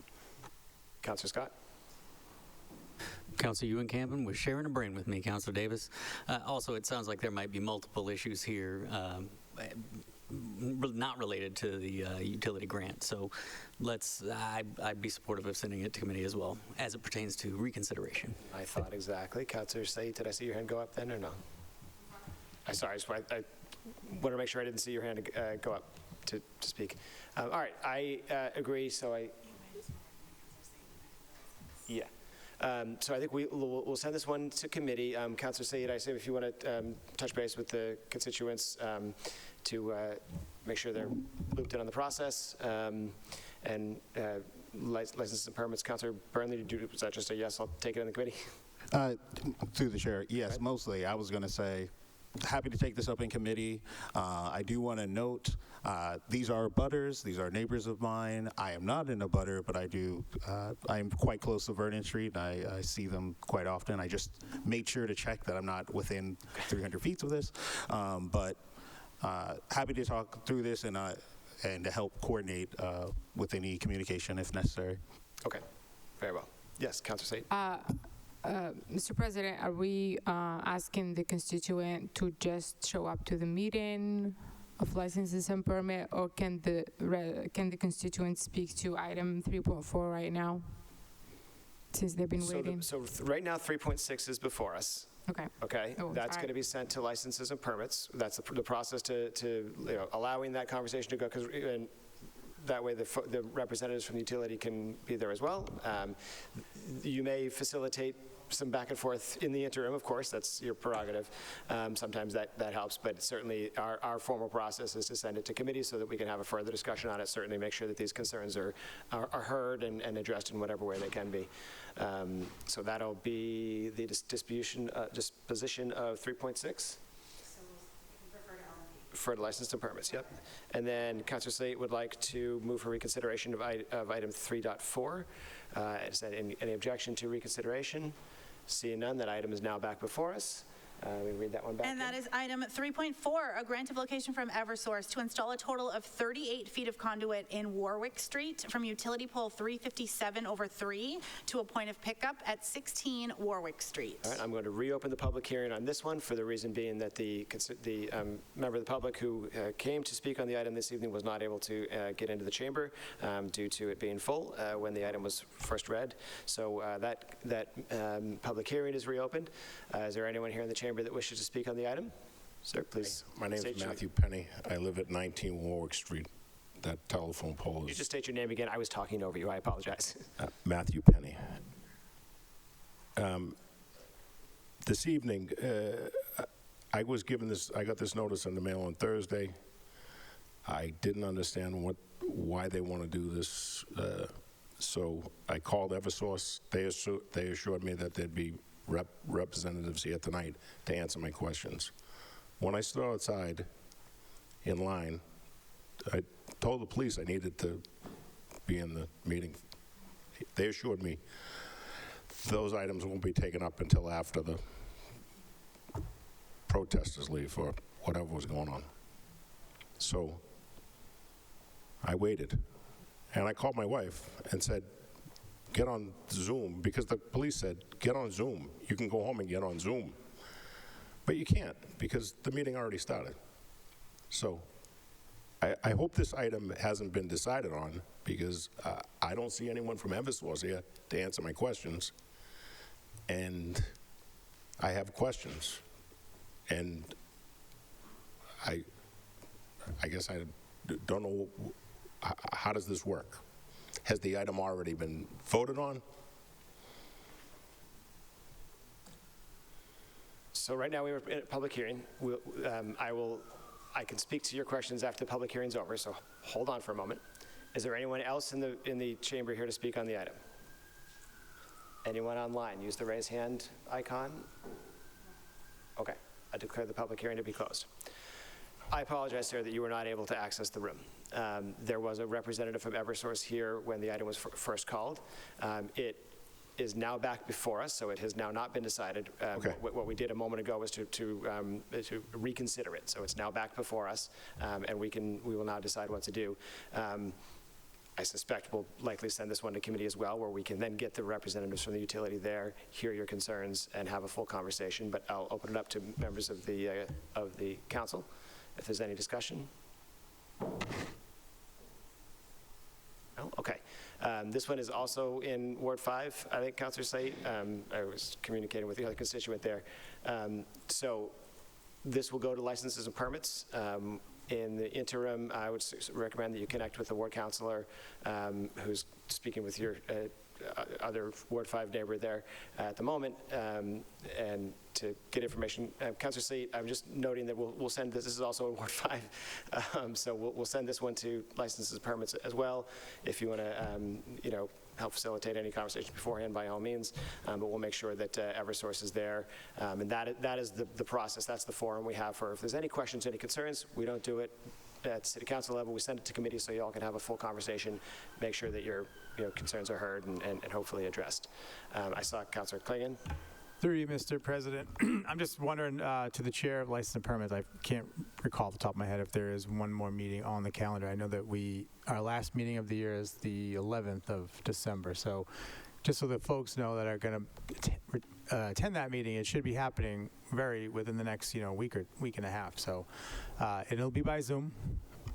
So I just want to help. So the typical schedule for that would be for that meeting to happen on December 10th. That's of course up to the chair at the chair's discretion to schedule another meeting another time. But certainly the December 10th is the one we have designated as available for license permits. So I'll defer to the good chair for scheduling on that. Councilor, do you have any thoughts on that at the moment, or you?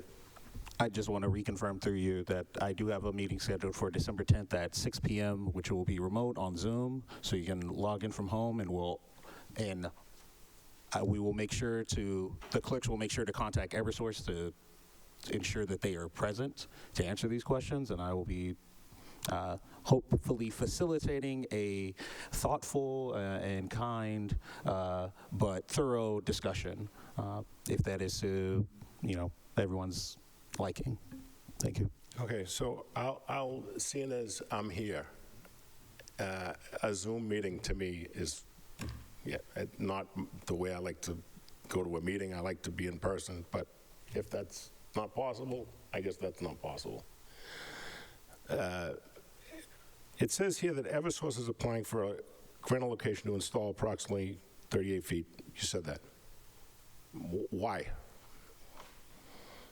So that's information that we can get you. I don't remember off the top of my head what the Eversource representative said, unless somebody has minutes. Does Eversource have a crystal ball about what's going on at 16 Warwick Street? Because I don't understand why they would preempt any permitting process. So I could tell you that this is the permitting process, that these grants of location are very common. We have several of these at the beginning of every meeting. It is so that they can, usually to run power or replace a faulty line, or if there's a new project, run the necessary lines to that building. That's typically why these why would the public utility be asking to do something before the permits were even applied for? So I saw Councilor like I said, Klingen's do they hand. have a crystal ball? They know what's going to happen at 16 Warwick Street?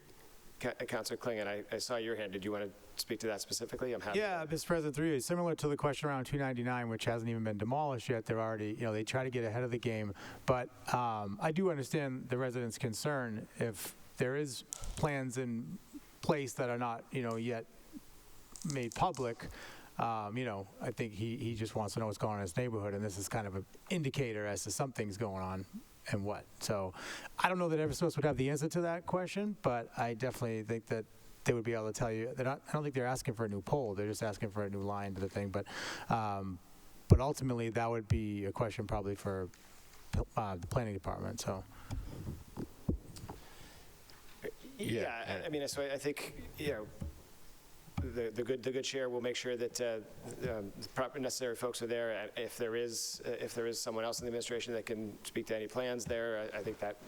Does anyone else not think it's curious that the public utility is applying for things, putting the cart before the horse, as it were? It's not. It's not uncommon at all for the utilities to apply for these early so that they have all their permitting in place before something happens. I can't tell you what exactly is happening at that property because I don't know, but that's something that we But Eversource does know. They know. My understanding of the reason that they submit these requests is that they have been asked by the property owner to provide power, for example. They figure out what is needed to do that, and then they come and request the permits to do so. That's the standard process. So I'm speaking generally to that. I can't speak to the specific item, but the way we can have that full conversation is in committee with the Eversource representative there, and anyone else who you care to invite. I would encourage you to work with your ward councilor to determine if there's other folks who should be present. I see Councilor Klingen again, happy to recognize. Sorry, thank you, Mr. President. Just to give a quick, they don't give a long explanation, but Mr. Penny, if you do run back on the video, I want to say I could be wrong that they said to accommodate 2 units, but I could be mistaken on that. So if, just in terms of what they've been asked, sounds like if you're concerned about the number of units, it sounded like they were saying, they did give a quick explanation of how many units it was accommodate. So that is on the video as a sneak peek into the December 10th meeting where you'll get more information, hopefully. And you can see why it would have been helpful to have the Eversource representatives in front of me to answer the questions. I absolutely understand your frustration, sir. I would have appreciated being able to ask them in person. I understand. These hearings are supposed to be set up so that we have that exact opportunity for you to hear from the Eversource representative. That said, they are not set up for question and answer back and forth between the utility and residents. They are a public hearing where any member of the public can speak to the item. If there are questions and there is a need for discussion, we send it to committee. So that's what we're going to do with this one. We're going to send it to committee, which is the standard process, which is what would have happened if we hadn't had the unfortunate circumstance where you weren't able to be here. And that is the process for which we have a full opportunity to have a full conversation about the concerns and have both sides sort of talk it out. Okay, so that's December 10th or 11th? December 10th. And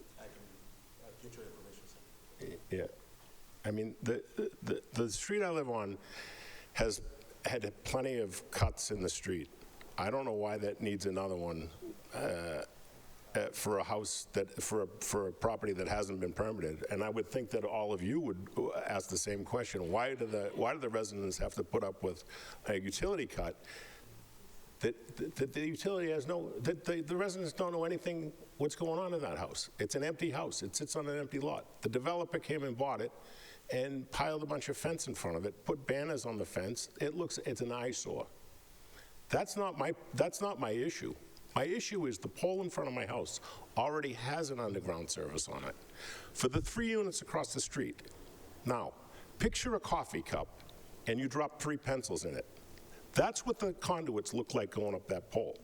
So there's no room for any other conduits on that pole. So this request, I don't even, from a physical... So the logistics of how the Eversource plans to do it are exactly the kind of thing that can be discussed in committee. Again, I apologize you weren't able to come at the beginning. We would not have entertained a back and forth at the beginning of the meeting if there was no one else in the room. We wouldn't have had this conversation, okay? So the next step in the process is that this is going to get sent to committee. That meeting will happen on December 10th, and that's where the opportunity for the discussion to continue will be. Okay? Okay. All right, thank you. Yes? We will do that after this item is complete. So this item is, see no further discussion, this item is referred to licenses and permits. Okay, thank you, and again, apologize you weren't able to come in. All right,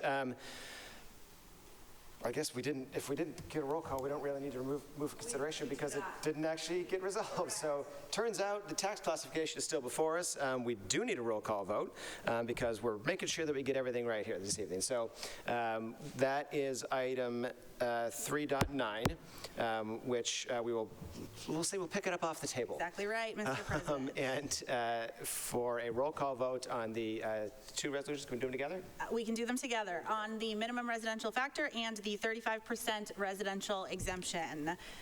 Councillor Hart. Yes. Councillor Wilson. Yes. Councillor Ewan-Campen. Yes. Councillor Scott. Yes. Councillor McLaughlin. Yes. Councillor Burnley. Aye. Councillor Said. Yes. Councillor Strezzo. Yes. Councillor Clingan. Yes. Councillor Mba. Yes. Councillor Davis. Yes. With all councillors in favor, both of those motions are approved. Okay, thank you. So I appreciate folks' indulgence on that. Again, I apologize to the members of the public who weren't able to be here for the items that they wanted to be here for. Madam Clerk, next item. So this goes back to our out-of-order items then? Okay, Indeed, and the next item being taken out of order is item 10.1, a request of the mayor requesting the appropriation of $2,400,000 from the receipts reserved for appropriation parking meter receipts account to reduce the fiscal year 2026 tax rate. I see Director Ed Bean. Mr. President, thank you for your vote on the classification. So the final action required to set the tax rate and send the tax recap to the state is a vote we traditionally take at this time, which is to appropriate parking meter receipts to reduce the tax rate. The appropriation is $2.4 million in parking meter receipts. That number has not changed since the budget. We disclosed that at budget time, so nothing has changed on that particular number, $2.4 million, to reduce the tax rate. Any questions, discussion? All right, seeing none, roll call. No roll call. All right, then that item is approved. Thank you. The next item then will be item 6C, a report of the Committee on Land Use, meeting on November 20th, 2025. Councilor McLaughlin? Thank you, Mr. Chair. We did have a land use committee meeting and things happened. We all met, we discussed a few items, talked about Gilman Square upzoning. What we need to discuss tonight is 90 Washington Street, where we approved out of committee a memorandum of agreement, demonstration project plan, and updated objectives for the 90 Washington Street site. I believe Ben Demers is here if anyone has any questions, but that vote was unanimous. And I submit the committee report to be accepted. All right, any discussion on the committee report? Any questions? So that those are part of the committee report, right? So any questions for Mr. Demers on the 90 Washington items? Ben, did you want to add anything? I'm happy to give you the Sorry. Yep. Through Mr. President, just want to make a couple of very quick comments in addition to what Councilor McLaughlin mentioned, just around next steps, as well as just to note, so for the 2 of the items that are on the demonstration project plan and the memorandum of agreement, just wanted to note that these were also approved by the Redevelopment Authority at their meeting yesterday evening. And then I just want to note some next steps. So if the development program and the updated development priorities in the development program or program of uses are approved, the next steps in our process are that we'll be finalizing a draft of the requests for proposals, the RFP, over the next month, which we'll be refining with the Civic Advisory Committee and the Redevelopment Authority at meetings in December. And then our goal is still to release the RFP early next year. So just wanted to kind of reference those next steps. The next step that we would be bringing an item back before the council, assuming this process continues as we've laid it out, would be once we have responses to that RFP process. So sometime early mid next year. Okay, thank you. Any further discussion, questions yet? Councilor Hart? I have one question about the report, I think, in the committee, or the presentation in the committee. In the presentation the question, you had said no surface parking required or involved in the plan, and I just wondered if that includes like short-term parking for things like deliveries and Uber and DoorDash, or if those things would be incorporated, like short-term parking into the site. Through Mr. President to Councilor Hart, from my understanding, what this is really talking about is no surface parking lots on the site, so no large areas for parking for residents or somebody going to commercial use on the site. The traffic planning could still allow for different kind of delivery and different traffic markings along any thoroughfares that might border the site, so along Washington Street or New Washington Street, or along any potential thoroughfares that are also added to the site if somebody is redeveloping the parcel and adds any new thoroughfares. Thank you. And I'll just, further question, clarification, a building could also incorporate a sort of, I don't know what you call it, little portico structured pad, like at a hotel where they pull in, right? That wouldn't be parking. That could potentially be available for the type of use that Councilor Hart, is that correct? To the President, I can't confidently say yes that I'm sure of that, but from my understanding, that is not what the discussions at the Civic Advisory Committee have been focusing on. They're really talking about larger surface parking. So if there's these more specific an area of the street where somebody would be parking for a short time period for the specific use, I think something like that would still be fine within whatever plan was put forward. Okay, thank you. Other questions? Any other discussion? All right, so the committee report is approved. Do we need any further votes on that? No, we're good. All right, thank you very much. And that takes us to, so next we want to take up items 8.2 and 4.6 together, please. Item 8.2 is an officer's communication from the Director of the Office of Sustainability and Environment, conveying Climate Forward 2024. And item 4.6 is a resolution by Councilors Mba and Said in support of Climate Forward 2024.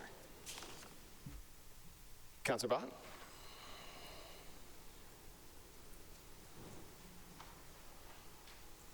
Councilor Mba, did you want to speak on the item? Yeah, thank you, Mr. President. I wanted to circle my items. Councilor Said and myself introducing this item in support of Climate Forward. We appreciate the good director and all the work she's doing, with her staff to kind of like continue to show that Somerville is a leader with our climate priorities. And of course, we are also aware that we are bringing this forward at a moment when the conversation around climate, and energy is shifting rapidly in Massachusetts and across the country. So even at our state level, we are watching major debates unfold about affordability, clean energy, and the future of climate commitments. So nationally, we also see how climate progress is facing significant headwinds, with some leaders questioning even the rollback of long-standing environmental protections. Many of our residents are hearing mixed messages and are understandably concerned about what this means for their families, their bills, and their future. If you look at like Mass Save, is all almost like being threatened. But here in Somerville, we have always been clear about who we are and what we stand for. So we believe the climate crisis is real. We believe that clean energy transition can and must be equitable. And we believe that affordability and climate action are not competing priorities. They are inseparable. So every investment we make in weatherization, resilient transit, or healthy buildings isn't an abstraction. It affects the comfort, safety, and economic stability of our residents, especially low and moderate income families. So I'll save all these other editorials. I will pass it on to my colleague, Councillor Said, to substantiate on this conversation. Councillor Said. Mr. President, thank you, Councillor Mba, for your climate advocacy work. I'm very excited to be bringing this resolution forward. I will tell you why I'm very excited right now. As you know, before being elected as Ward 5 City Councilor, I was a French teacher at Somerville High. In the advanced French classes, they was teaching and made the choice to teach about climate change because there was a lot of interest from youth, from my students. It was also for personal reasons after my hometown in Algeria burned to the ground, like many other regions in the Mediterranean. And as an educator, teaching about climate change was a way for me to help educate and prepare future generations. My students learned about what actions are being taken around the world and what actions we can take at the local level. And I'm sharing this because I learned that some of my former students provided input and feedback, and input in putting together the Climate Forward Plan, which was an early step in their pursuit of careers in sustainability.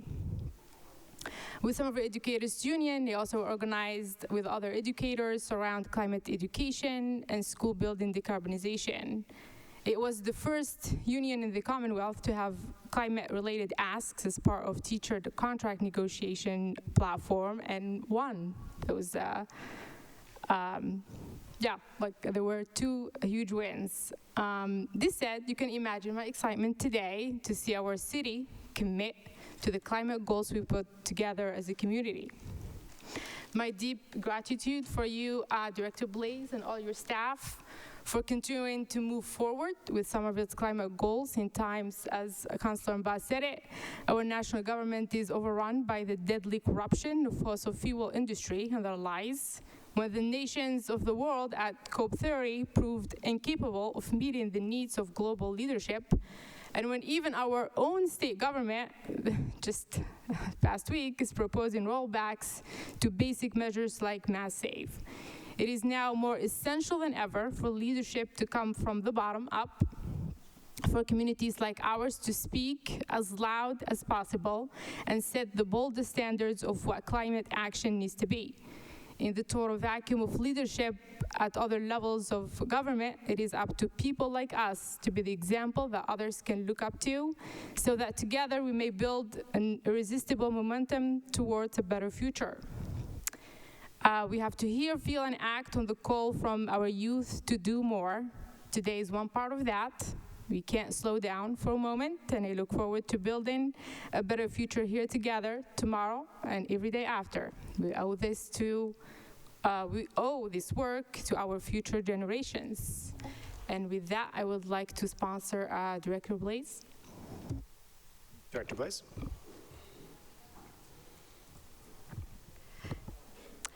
Through you, Mr. President, and thank you so much, councilors. I'm Director Blaze. I'm a director of the Mayor's Office of Sustainability and Environment, and I'm so grateful to be here this evening, this week of Thanksgiving. I'm here to speak to two different items, item 251720 and 251699, which is an officer's communication that was submitted jointly. It's the Climate Forward Plan itself that the resolution is discussing. So I just wanted to frame that too before I address the resolution. So our climate action plan is our community's climate action plan, Climate Forward 2024.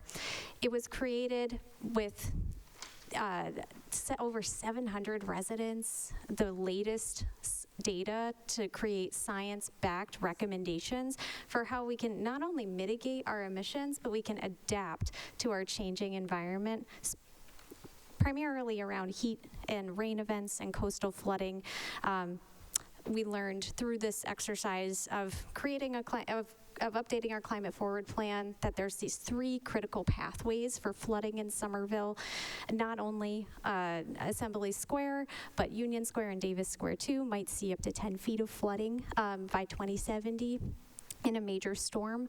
And we are also already experiencing very extreme heat, getting reports of residents sleeping in wet pajamas just to stay cool. On the emissions front, we've made really incredible progress as a city. We have reduced emissions significantly since 2014 when we collected our baseline data. Our 2020 greenhouse gas inventory shows that we have curbed emissions by nearly 1/3.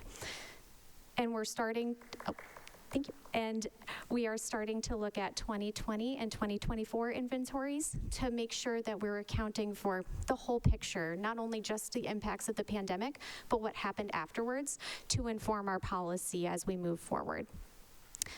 The community's climate action plan is centered around equity and helping to strengthen our community to be thriving and more resilient as 2020 or 2050 gets closer and closer. So this resolution is designed to support climate forward, and there are obviously symbolic opportunities here at the moment, as the councilors have mentioned, but there's also more practical implications too. We frequently submit comments on various state level policies. We also give comments to the press on various initiatives, and in our communications with our constituents too. We're constantly going down the laundry list of how this council has unanimously supported climate action, and we have unwavering interest in this initiative. But that story is not quite concise, right? And our neighbors, in contrast, will have these very concise statements where they will just say, you know, our city council adopted this, our city council passed this resolution. And meanwhile, for Somerville, and it's very important that we do this too, but we have a list of things that this council, just in the past 3 years even, has supported unanimously, including the fossil fuel-free home rule petition, ordinance, and resolution, and the specialized energy code, the state's highest level of energy codes that are offered to us. So this can not only be symbolic of the community's widespread support for this issue, but can also be a method to concisely communicate and demonstrate the widespread and unwavering support for climate action from the community and the council too. So I'm happy to take any questions, and thank you all for your time. Thank you. Any questions, discussion? Plaudits? Okay, seeing none. Councilor Ball, yeah? Thank you, Director Bliss. Again, you know, it's just to reiterate, you know, what she just, you know, said, that the Climate Forward Plan 2024 is a roadmap built locally, like you said. That is so true, with real data, you know, and real community input. We were part of that process, a number of us, and also a clear understanding that, you know, there's also that lived realities was also involved. So it really affirms that we will stay on course regardless of, you know, the various uncertainties that are surrounding us. So really appreciate your work, and yeah, we will be there with you as we unfold this roadmap. Thank you. There we go. All right, see no further discussion, so 4.6 was approved and 8.2 is placed on file. All right, good. Next item. Next item is item 8.3, an officer's communication from the Somerset Director, conveying an update on the Happiness Survey 2025. Director Gartzman.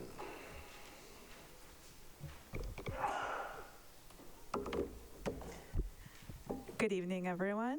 Hi, I'm Anna Gartzman. I'm the director of Somerset.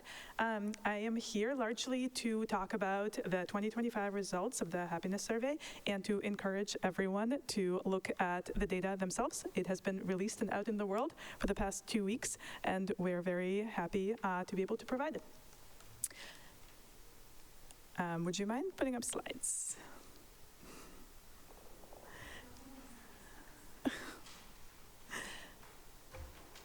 Are there slides attached to the item? Yes. All right, well, They're in PDF. let's take a moment so that we can find the slides. And I can talk while that's happening because By I all also means, know go. the slides, if that would be helpful.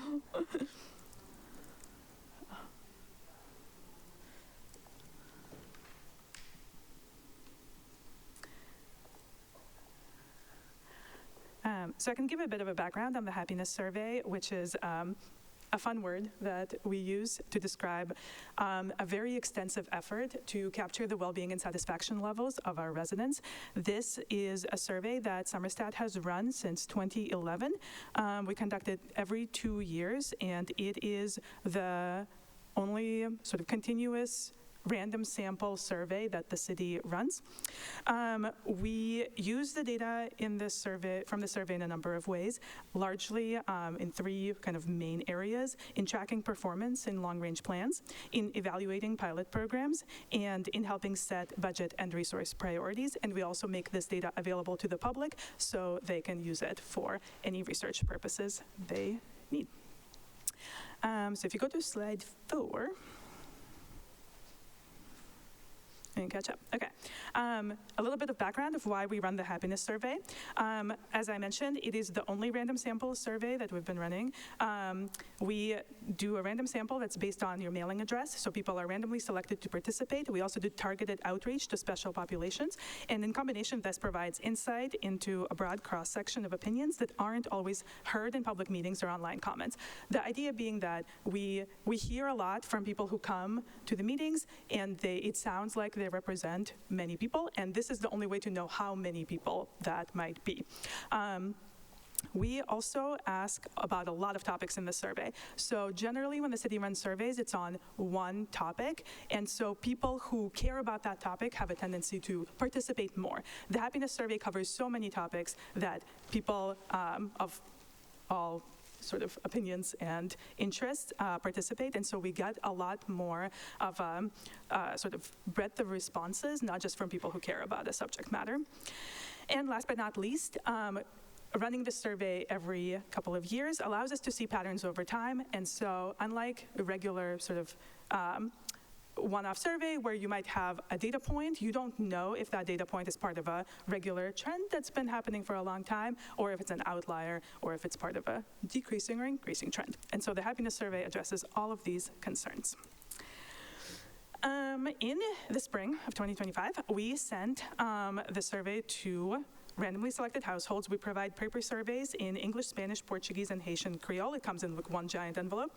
And we also provide an online option in all of the languages above, and Nepali, traditional Chinese, and simplified Chinese as well. We received almost 1,400 responses. As usual, our sample overrepresents some folks who tend to take surveys more, specifically women, white people, homeowners, and high-income households. But we have almost all demographic groups have enough respondents that we can do analysis and reporting on those groups. Because the survey went out in the spring of 2025, remember that results reflect the sentiment of that time.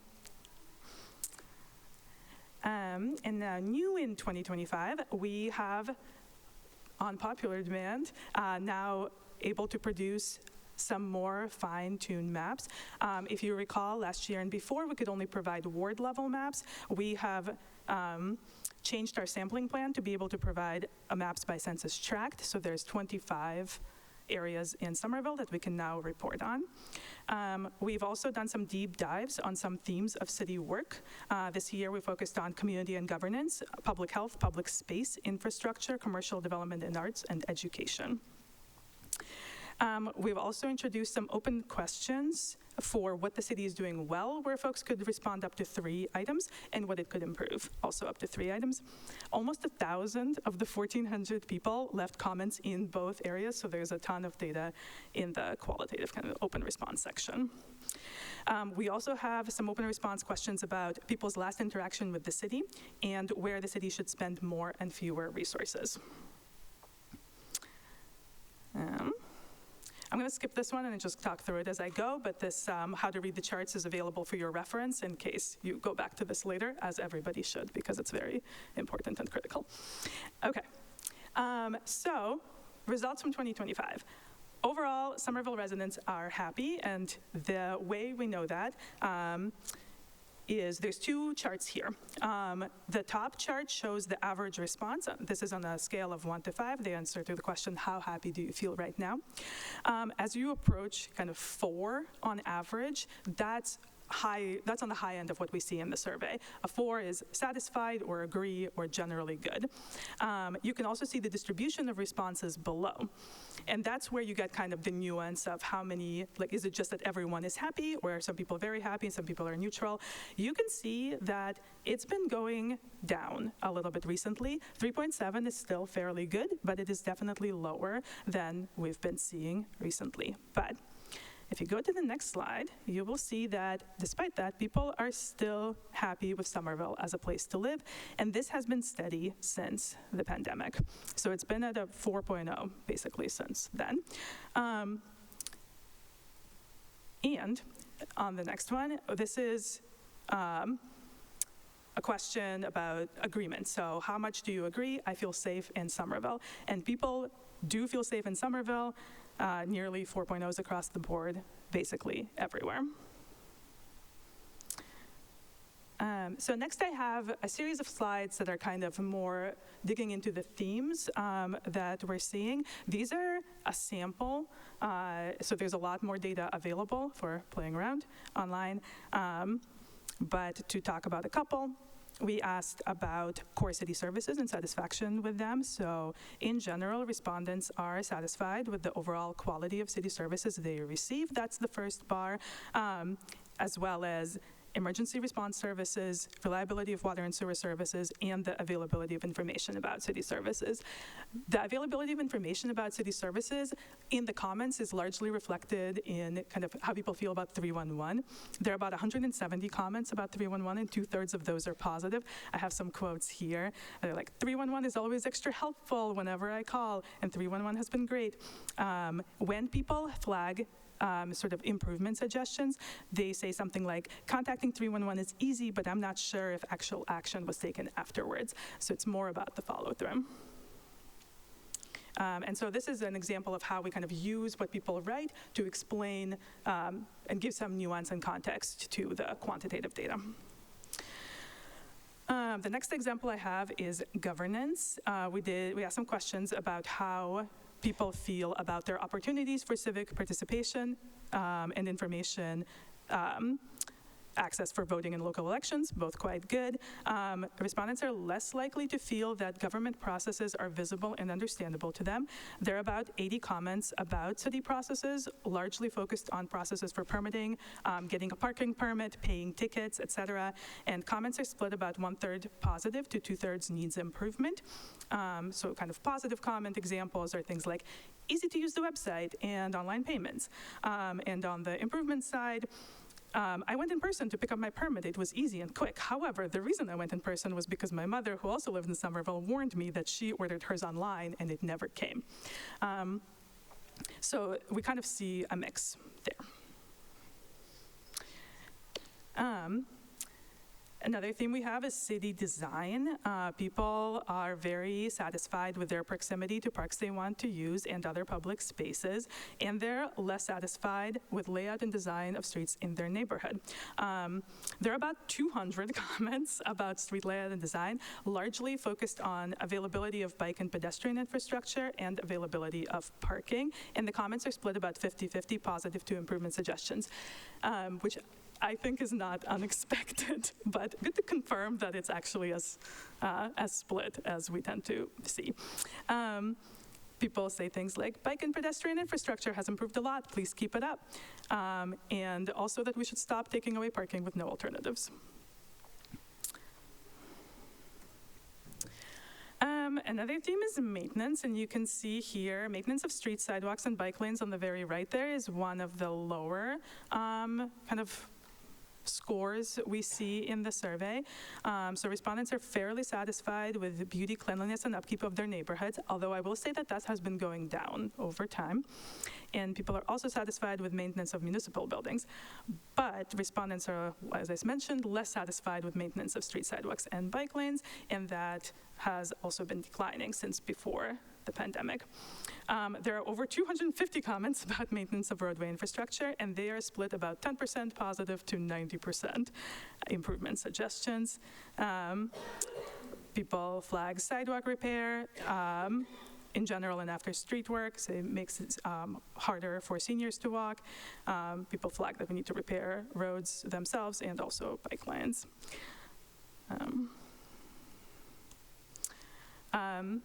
On a more positive note, arts and local economy, respondents continue to be highly satisfied with social community events, the ability to create and enjoy art in Somerville, and the restaurants, shops, and other businesses in their neighborhood. What I want to flag here is that this one on the top, on the very right, is a very high satisfaction with neighborhood restaurants, shops, and other businesses, but the comments are actually split because people think we should be doing even more. So people are happy with what they have in their neighborhood. They say things like, small and unique businesses abound, love the lack of big chains. So easy to shop for almost everything. But at the same time, they say we need more support for local businesses, less big corporate development, and businesses close and nothing reopens for years. So I think what I want to bring up here is that the question wording matters. So here we asked, are you satisfied with what you have? But we didn't ask, are you satisfied with the city's efforts to supporting small businesses? So I think it's important to kind of keep the question wording in mind. On the next one, we have another theme of education supports. We asked some deep dives on education questions. So these results are specifically parents and guardians of children under 18. We asked about availability of childcare and out-of-school care of various age groups. And what you see here is that it's on the lower side of what we see in this survey. At sort of all the levels. There are about 45 comments about education support, split about 1/3 positive to 2/3 needs improvement. People really like the quality and availability of pre-K school and after-school programs and new parent groups, but improvement mentions frequently include asking for youth programming and the center, more affordable childcare options, and universal pre-K.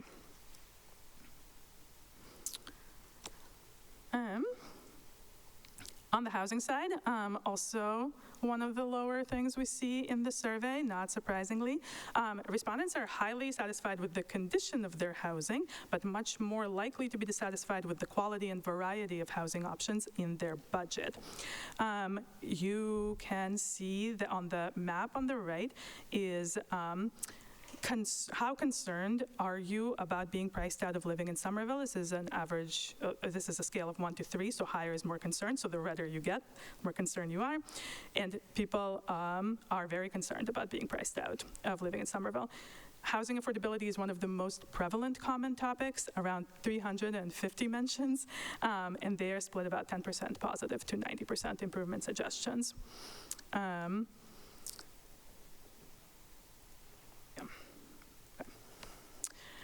Health supports, the last theme.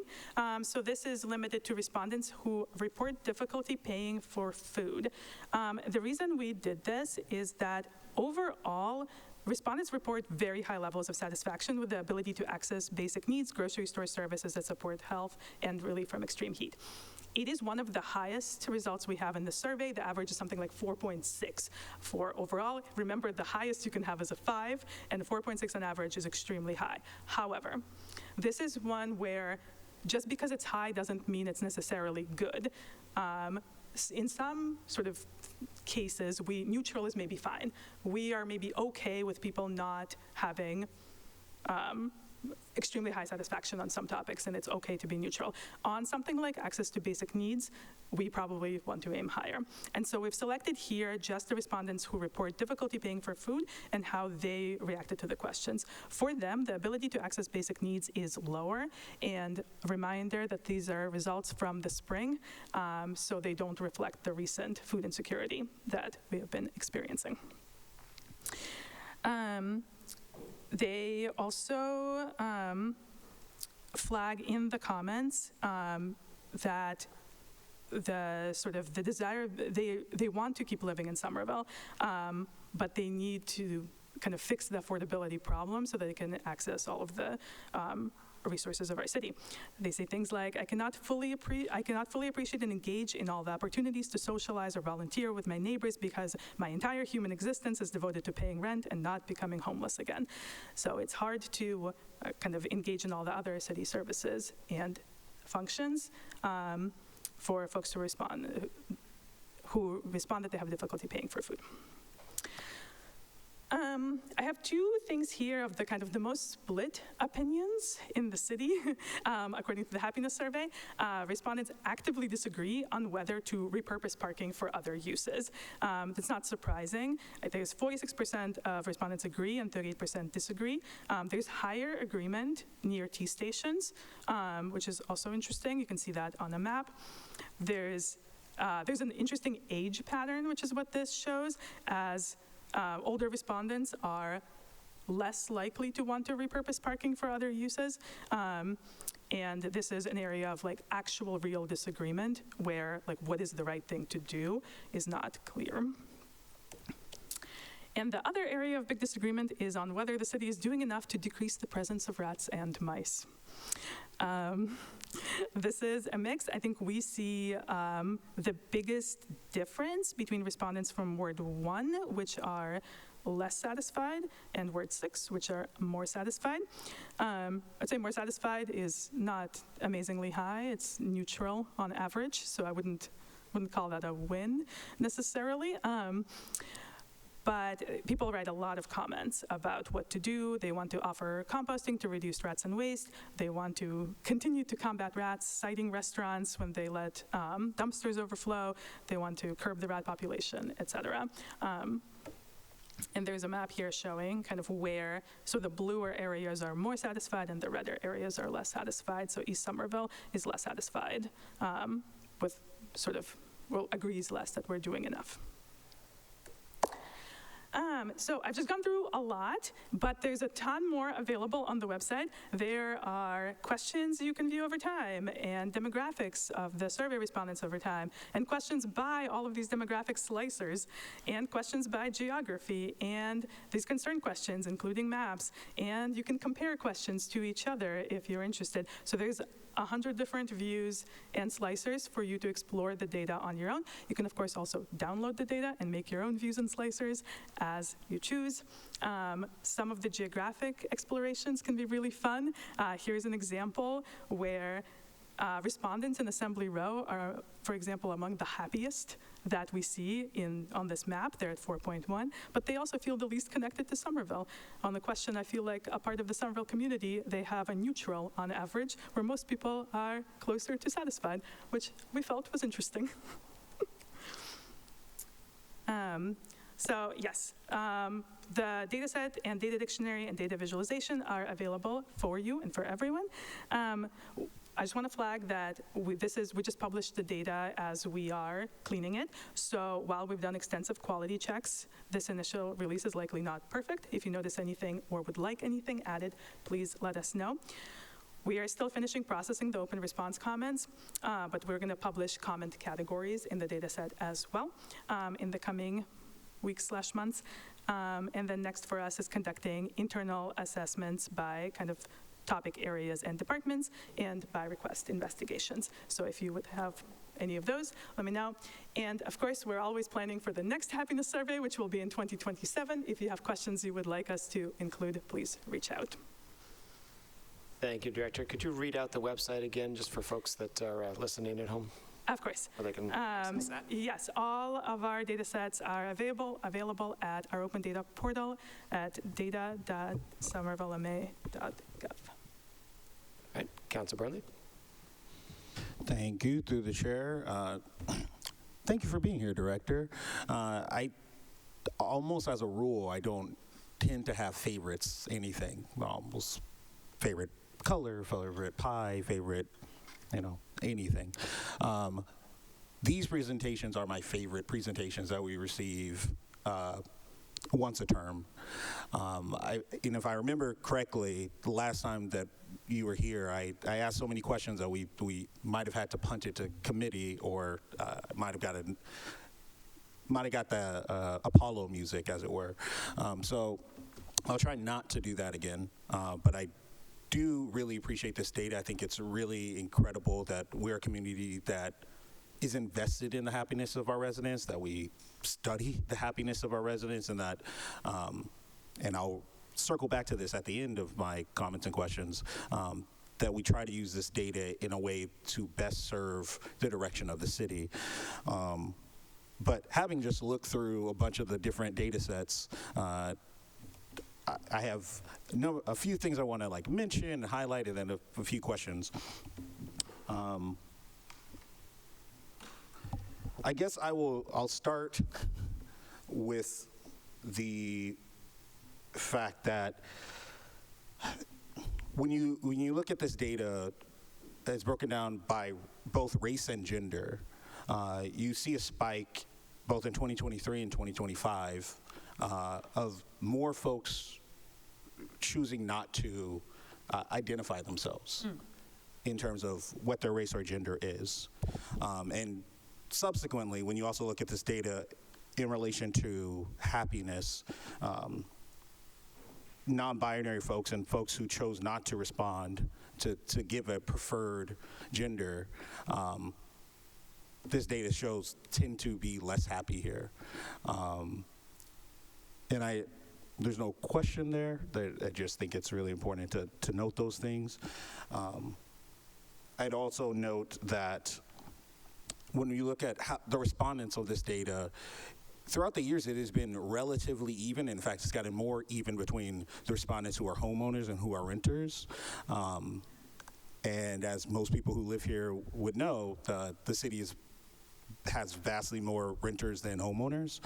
So I guess a question coming out of that is, how do you think that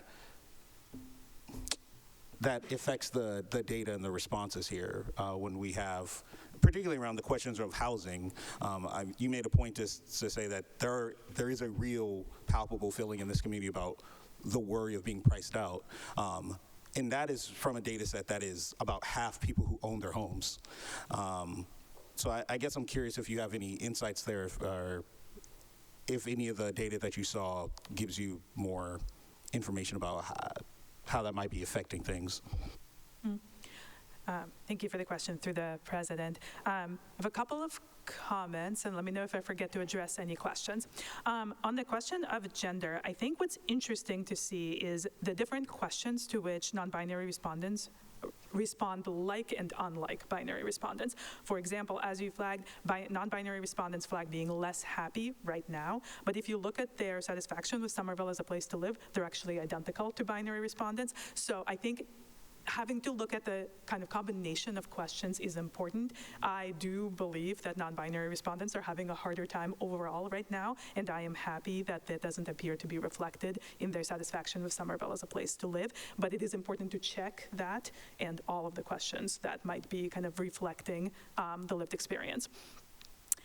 On the question of renters and homeowners, yes, I think renters and homeowners frequently disagree. For example, on the rat question, renters are more likely to think that we're doing enough than homeowners.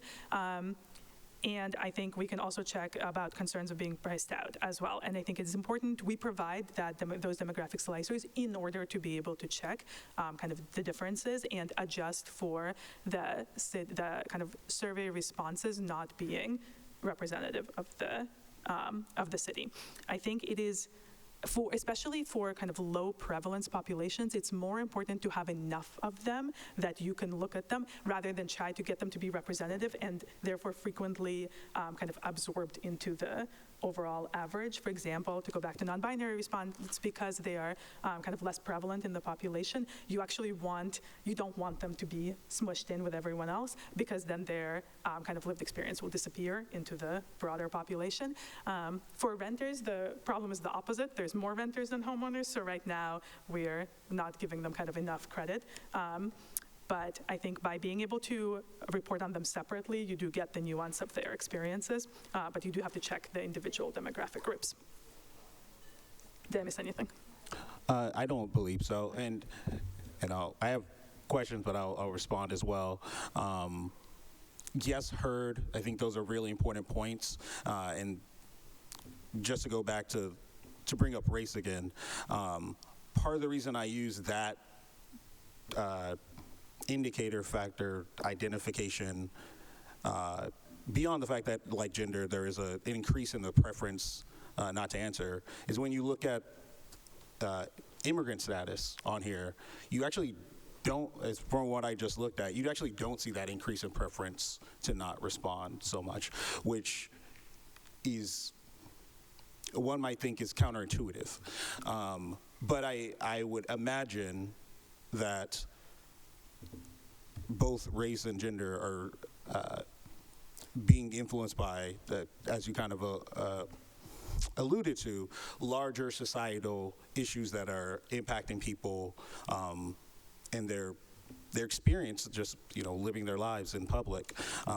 Somerville is one part of that. And it's really important that this survey breaks out between how happy are you and how happy are you with Somerville, because those can be different questions and sometimes starkly so. But I just wanted to say that, to note that is why I phrase it that way, because I understand that you have to look at these questions in combination to get a more broader sense of their importance. And to your other point about homeowners and renters, I also noticed that a significant amount of the respondents, or I might call it significant, are folks who make above $200,000. In my view, as someone who makes nowhere near $200,000 and never has, could affect your happiness. I know they say money doesn't buy happiness, but it buys comfort, and comfort can make you happy. So again, these are things that we need to look at.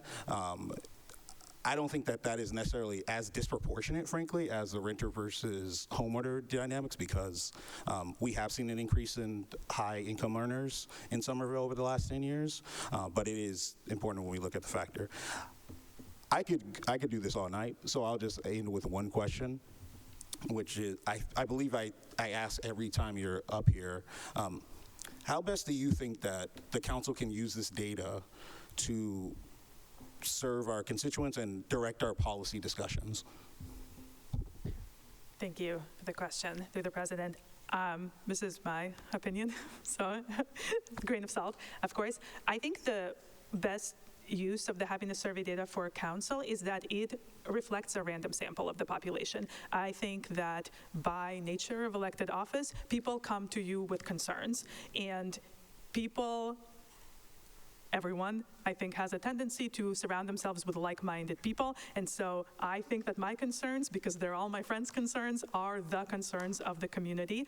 And it's really hard to know whether those concerns are reflected in just the people who have come to you, or if they're actually reflecting a broader concern. So I think this is a good source of that information as like a gut check of, are the things you're hearing reflective of a broader concern, or are they maybe acute concerns for a smaller group of people? And one last thing, just because you asked the question kind of, or had a request of us, which is if there are questions you previously asked that you'd like to see in the 2027 one to bring up. I remember 2 years ago when we had this survey, one of the questions that was most interesting to me was, when do you feel most unsafe in Somerville? And the answer from the data was when riding bikes. Mm-hmm. And that was compared to when walking home alone at night, when, in a dark place. I think that question is really important for our elected officials to see and to find ways to actually address. So regardless, I put that as an evergreen question myself. Mm-hmm. Okay, thank you. Councilor Wilson. Yeah, thanks, Mr. President. I want to thank our Somerset director for being here. Somerset it's such an invaluable part of the city in terms of giving us data we can take and actually go make decisions based on. So I want to thank you for that presentation. I want to thank you for if you haven't looked at the website, I would encourage everyone to go through that. We're having sort of the kind of visual crosstab discussion we're having here. You can go deep on so many of these things. I spent some time with that. It's a really fascinating insight into to the director's comment about sort of stepping outside of bubbles and understanding, where different parts of the community are at. It's really, really helpful for understanding that. I wish we weren't having this discussion at 9:48. Me too. It's an important one, but thank you for doing the work on the happiness survey. It's always fascinating to look through this and understand where the people are at on so many different things. And again, those breakdowns, the crosstabs are just absolutely fascinating. Thanks. Thank you. See no further discussion. That item is placed on file. That brings us to our first executive session, I believe. Yes, Mr. President, that would be item 9.4, a public communication from Osnat Hoffman submitting an open meeting law complaint against this city council. I see that Solicitor Amara and Assistant Solicitor Peak are in the room. Can somebody please approach and confirm whether or not this item is appropriate for executive session?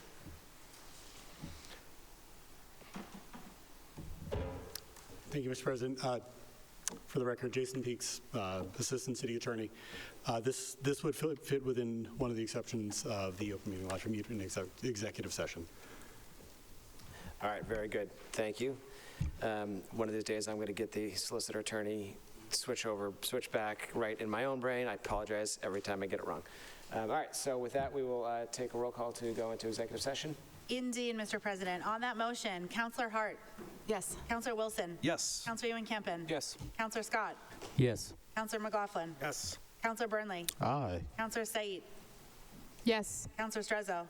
Yes. Councillor Klingon. Yes. Councillor Mba. Yes. Councillor Davis. Yes. With all councillors in favor, this council will enter executive session. All right, thank you, folks. We will return to open session when this executive session is over. For folks who are watching at home, just so you know, there's then an item that we will discuss, and then we have another executive session that we'll go into. And after that point, we'll start the meeting.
All right, call this meeting back to order. Would the clerk please call the roll? This is roll call. Counselor Hart. Here. Counselor Wilson. Present. Counselor Ewan-Campen. Counselor Scott. Counselor McLaughlin. Here. Counselor Burnley. Present. Counselor Said. Here. Counselor Strezzo. Here. Counselor Klingon. Present. Counselor Mba. Present. Oh, Counselor Davis. Here. With 10 counselors present and 1 absent, we have a quorum. Okay, no votes were taken in executive session other than the vote to leave executive session. The next item we'll take out of order is 4.2. Yes, indeed. And that is an order by Counselor Davis that the City Attorney's Office is authorized to respond to the open meeting law complaint by Osnat Hoffman on behalf of the City Council. Any discussion? All right, seeing none, that item is approved. Excellent. And then the next item that will be taken out of order is item 7.1,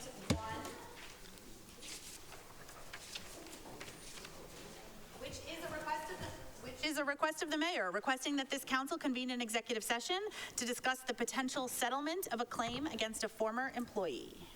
Okay, I see we have the city attorney here. Would you please advise as to whether this is appropriate to go into executive session to discuss? Would you mind, just for the folks who are listening at home so we can hear you on the microphone? This matter is appropriate to go into executive session to discuss settlement of a claim against an employee. Thank you very much. We just did this. We don't need a roll call. We do indeed need a roll call. On the motion, Counselor Hart.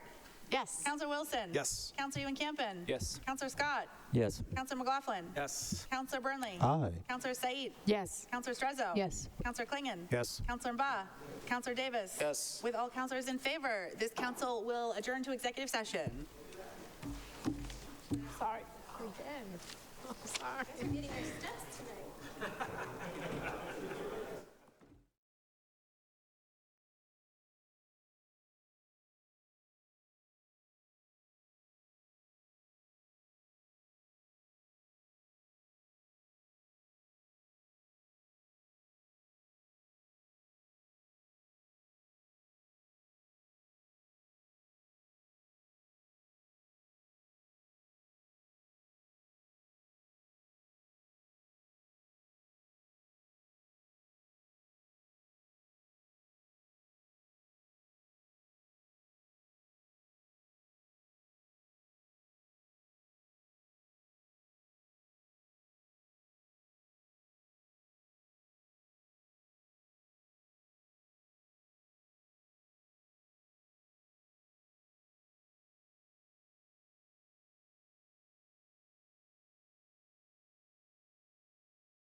folks. Let's get back at it.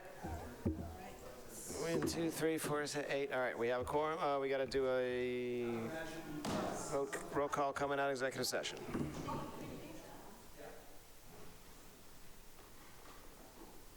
And this is roll call. Counselor Hart. Counselor Wilson. Present. Counselor Ewan Campen. Here. Counselor Scott. Counselor McLaughlin. Here. Counselor Burnley. Present. Counselor Said. Here. Counselor Strezzo. Here. Counselor Klingon. Present. Counselor Mba. Counselor Davis. Here. With 10 counselors present and 1 absent, we have a quorum. All right, there were no votes taken in executive session other than the vote to leave executive session. That brings us back to the regular order of business. Here we go. That will be item 4.1.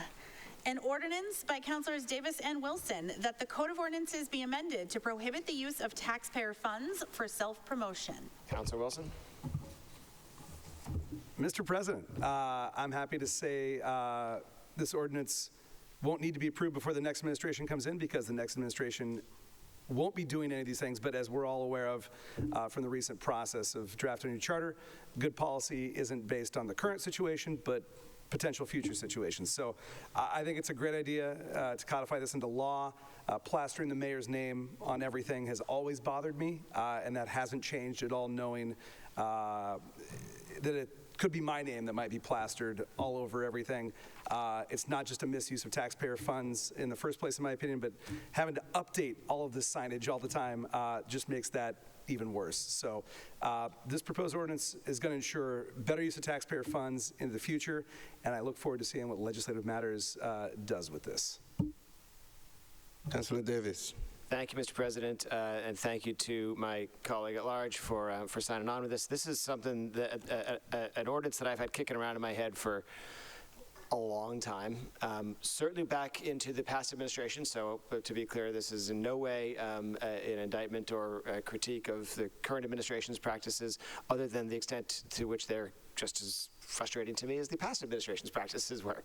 As Councilor Wilson said, seeing the mayor's name in lots of different places where there really is no reason or value or add additional informative value, I guess, to having it there has always bugged me. And it especially irks me when it feels, at least to me, that seems to, the frequency, prevalence of that seems to increase certain times of year, every 2 years or so. So it's around election times for those of you whose brains are as tired as mine are. So I look forward to having this discussion in Legislative Matters. I want to thank our legislative policy analyst, Brendan Salisbury, for putting together a draft. I will note that this was an early draft of his that I did not have time to sit down and talk with him about, and so if to the extent that there's room for improvement, that is my responsibility and fault and not his. It's a great starting point, so I thank him for that. Yeah, let's focus all our money on things that matter and not promoting ourselves when there's really no reason to.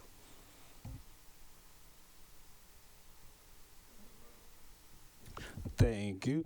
Through the chair, I'd like to sign on, and I also have a question for the sponsors. Does this include the Mayor's Summer Jobs Program? Through the president.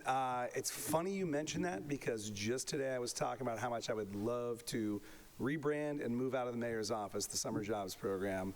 I think there's a big opportunity to, one, just decrease the workload of the mayor's office by having the mayor's office, sit with that. And also, it's the city's jobs program. Other discussion? Yes. Councilor Strezzo? Thank you. Mr. President, rhetorical question. What do we do with our tote bags now? I'm sorry, I didn't hear that. What do we do with our tote bags now, our City of Somerville tote bags? Our tote bags. I think those are yours to do with whatever you choose. They're collector's item. Councilor Ewan Campen? Mr. President, I'm resisting the urge to sign on just because I'm jealous I didn't do this first. I'm thrilled about it. Thank you for putting it in. Looking forward to working on this. Councilor Ball would like to sign on. All right. So with no further discussion, that item is referred to legislative matters. Item 4.3 is an order by Councilor Davis that the Commissioner of Public Works provide an update on how snow and ice is removed from different types of surfaces in schoolyards, including any limitations based on surface type. That'll be approved and sent to School Buildings Facilities and Maintenance. Can we waive the reading of 4.4, send that to School Buildings Facilities and Maintenance? Item 4.5 is a communication by Councilor Davis in his capacity as president, canceling the regular meeting of this council scheduled for December 25th, 2025. Place on file. Item 4.7 is an order by Councilor Strezzo that this city council discuss the safety of the Summer Street bike lane design around or near Putnam Street to Benton Road, and how and if additional safety modifications can be made. We want to lay this one on the table for next meeting? Okay. Right. Item 4.8 is a resolution by Councilor McLaughlin supporting the resale of certain city-owned property. Councilor McLaughlin. Thank you, Mr. President. I have a slide to go with this too, if you could pull it up. And Councilor Wilson would like to sign on, and Councilor Bott would like to sign on. So while we wait, I recently had a meeting where I said what I'm going to say right now at 90 Washington Street to the residents of Cobble Hill, that I've been on record, both public and private, opposing any further development of the green space along 90 Washington Street. As you can see here, the area in red is city-owned property that we have through eminent domain. And so I've publicly said this.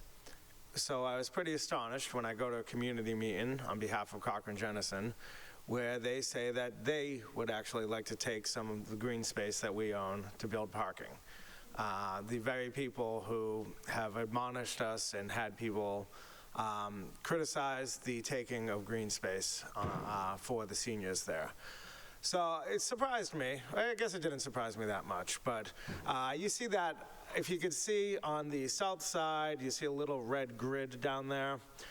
They want to use land that belongs to the city to build parking space. You can see the black lines too, where they want to add even more parking in order to address the parking lot in the upper left-hand corner. So I got up there, talked in front of the residents and said, I will do you one better, and I would like to just sell all of that back to Cochran-Jennison and just be done with this once and for all. They made a killing off a lawsuit that we lost, so they have plenty of money to take this land back if they so choose. And I think it addresses every concern that we have. It addresses the green space that would be kept in perpetuity for the seniors there. It addresses the parking that they don't want to lose. We don't need to build new parking because there's a parking lot there. We receive some of the money back, which is the goal now for 90 Washington, is to retrieve the money that we had. And we get to build on 90 Washington Street, which is the place we've always wanted to build to begin with, and hopefully build something quality for the community there. So I put that out, and the seniors loved it, and the people there want to see this happen. I did have a speaker who wanted to come, but unfortunately she too could not get into the building tonight, but she sent a written testimony. And I would just like to consider this good faith discussion between the city and Cochran-Jennison, see if we can agree upon a price for this piece of land that I would like to keep as is, and I submit for approval. Any discussion? Seeing none, that item is approved. That brings us to item 5.2, a resolution by Councilors Strezzo, Klingon, and Wilson, that the administration inform this council of the process, action, and communication used to consider acquiring the closed school building privately owned by the Archdiocese of Boston on Thurston Street after the Winter Hill Community Innovation School was deemed unsuitable for use. This was an item that was, I believe, submitted at the last meeting, so it's now been, Mr.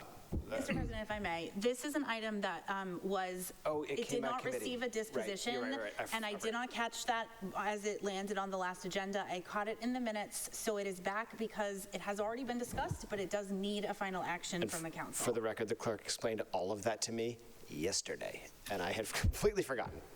Thank you, Madam Clerk. So yes, it was simply the wrong designation in the committee. I believe the correct designation would be to place it on file, or either approve or place on file. Okay, so, well, Councilor Klingon, this is my item, but Councilor Klingon looks really anxious to speak, so I'll defer to him, and then I'm going to speak. Councilor, so just to be clear again, this was if the disposition in the Klingon somebody give me another Red Bull. If the disposition in the committee had been placed on file, then it wouldn't be back before us. It just was marked work completed, which we can't do yet. So there's in theory should be nothing more to discuss. You're welcome to discuss it because it is before us, but it would just be to give it the proper disposition. Okay, yeah, Right. that's what I thought. Okay, so I had work completed, but I should have just placed it on file. There's details that I won't bore everyone with that require us, there's a difference between those two things. So the proper disposition would be either to approve it, now because that it's before us, we could approve it and or place it on file. Both have the same effect. Okay, thank you. Councilor Wilson. And then I'm going to Mr. speak. President, really quickly, there was a previous inquiry made to the Archdiocese about this. It did not go anywhere. What I can say is I have it on good authority. The next administration is going to re-engage about this. Very well. Councilor Chezza. Thank you. Okay, Mr. President, through you, Councilor Klingon.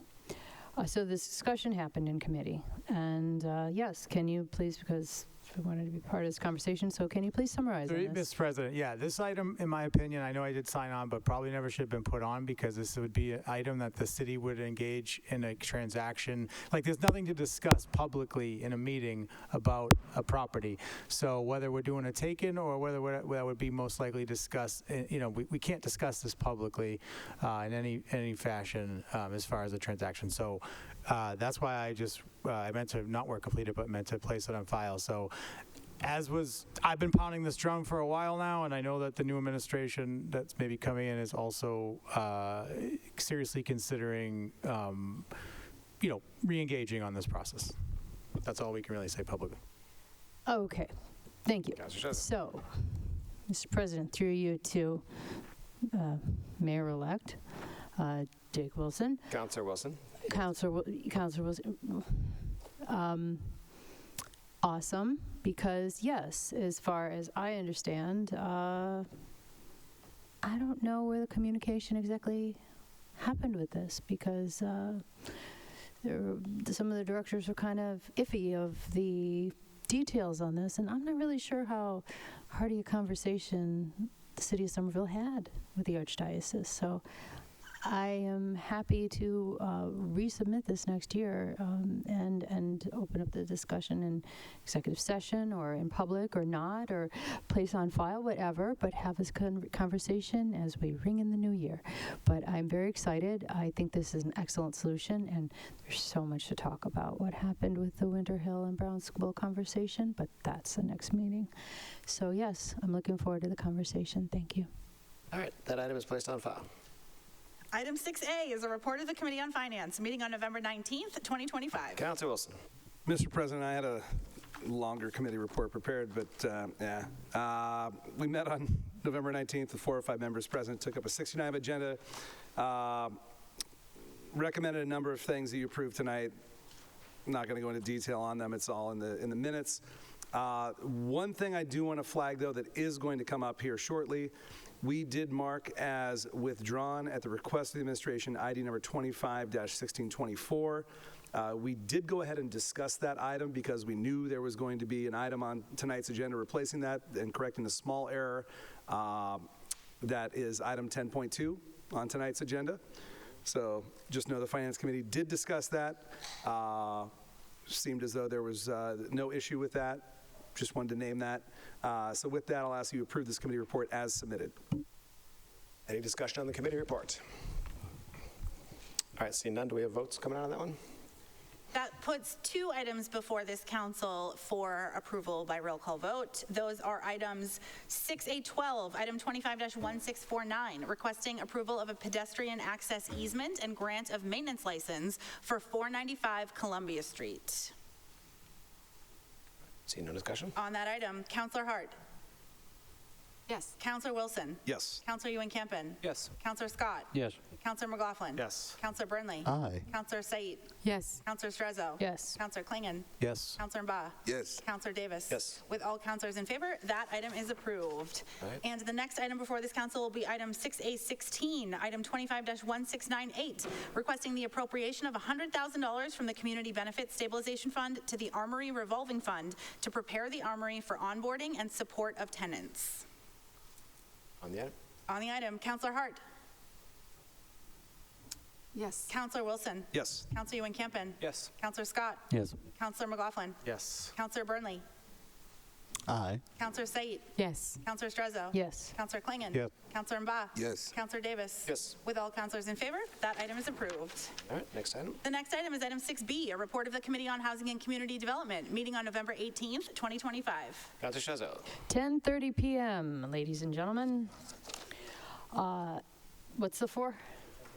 Oh, Mr. President, through you to Councilor Klingon. Correction, 10:34 p.m. The Housing and Community Development Committee, the last of the year of 2025, happened Tuesday, November 18th, 6:30 p.m. in person and hybrid option. We were happy to welcome Councilor Hart to the committee, and we had a really great conversation, some really bleak news on housing. For instance, we had Director Schachter come in and talk about housing insecurity happening in Somerville, but update us as she typically does per quarter. And Director Schachter reported that 637 households are currently seeking assistance, with 49% at imminent risk of displacement. And she updated us that due to statewide fiscal situation, restrictions have tightened on housing support, so only 30% of all funding may now be used for permanent housing. Rapid rehousing funding has been cut by nearly 2/3, redirected to substance use and mental health housing, and can no longer be used for homelessness prevention. State policy has also shifted towards clearing encampments and moving individuals into shelters or temporary sites. And this is, counselors, you need to know this, the Section 8 vouchers are no longer being issued statewide. I'm just going to pause for that. Let that really, let's digest that. Also, the Older Adult Bridge Program received additional FY26 state funding, allowing more seniors with fixed incomes awaiting subsidized housing to be admitted. So that's good. But the Section 8 is, you finish that sentence, not good right now. We talked about the playgrounds. So if you're if you're getting questions or are interested, we have the Kennedy School playground lot is going to be next on future playground design and making sure that they're ADA accessible. And the project is, and I want to mention that we will be having looks like a virtual community meeting that will be on the Kennedy School and the design on December 2nd. So please mark that. And also, we recently celebrated with the Commission for Persons with Disabilities and their hard work. I want to commend them for that. They increased ADA swing availability, which is from 23% and to 80%. And also mention that Kennedy School is going to be an inclusive playground. We talked about additionally small business and financial and technical support because 'tis the season, holiday spirit is here. So we're really trying to put a focus on supporting Somerville local, and economic development came and really talked about what their goals and plans are to increase our Somerville residents' purchase here and staying local to Somerville. And I encourage you all to help our local small businesses as well in Somerville, loyal to local, etc. I would like to submit this committee report as accepted, or as submitted. Any discussion or questions on the committee report? Councilor Hart? Through you to Councilor Strezzo. My memory is that it was not the state shift in focus for that we are losing the housing support, that it was a Trump administration change. So just wanted to clarify. Thank you. Yes, federal support is the problem. The state here, and as you know, thank you for that correction. If it wasn't, if I didn't convey that, yes, state, we're doing a lot better. It's federal is where we're really going to have to buckle up. But of course, all of us know this is not news.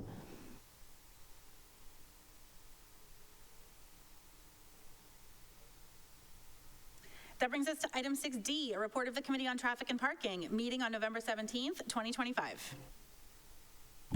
Thank you, Mr. President. I will keep this report short. We discussed 2 items. The first one is an update on the community path safety improvements, mobility safety improvements, and we learned that staff have been reviewing over 1,000 unique responses received from the public about the safety concerns. They will use this data to produce a report that will be posted by the end of this month, so sometime next week. And then exciting update regarding the current efforts to fix the unsafe crossing of the community path and School Street, and also the community path and Lowell Street. Director Posterway presented 3 options that are being considered, design options that are being considered. And so these, it's important to note that the staff are still need to reach out to the fire department, to DPW, to make sure everyone, give their approval before they present this to the Mass DOT.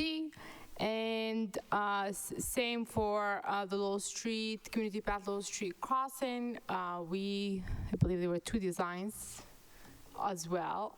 But again, very exciting to receive initial designs because we have been waiting for this for so long. And it was also Councilor Hart's first meeting please check them out. All right, very good. Councilor Seat submits the report to be accepted. Any discussion? Councilor Ewan-Campen? Mr. President, just probably the question I have asked 100 times, and I'm sorry I don't get it. The presentation to the committee, is that going to be linked to this meeting for people in the public who want to see that memo? It's not there currently. Director Postleway's presentation. Is it like show up at some other place in Legistar that I don't understand? Madam Clerk, can you advise us on that? Mr. President, with apologies that I don't know specifically what it is that you're referencing, what I will say more generally is if a presentation was submitted with the item, it will be attached to the item. If a presentation was submitted after that, it will be attached to the agenda of the meeting at which it was presented. For example, the Traffic and Parking Committee meeting of November 17th, if you click on that meeting, there should be a handout of that presentation. Typically, it would be one of those 2 things, depending on when that presentation was created. Excellent, Mr. President. Through you, thank you. So currently, I don't see it in either of those places. I only bring this up because we get so much feedback about the intersection between the community path and School Street. If there are options that we can share with the public, that would be great. So if that's some magic the clerk's office can work, the public would appreciate it. Mr. President, through you, thank you for flagging that. I will make sure the committee clerks get that attached. Thank you. Any further discussion? All right, seeing none, that report is approved.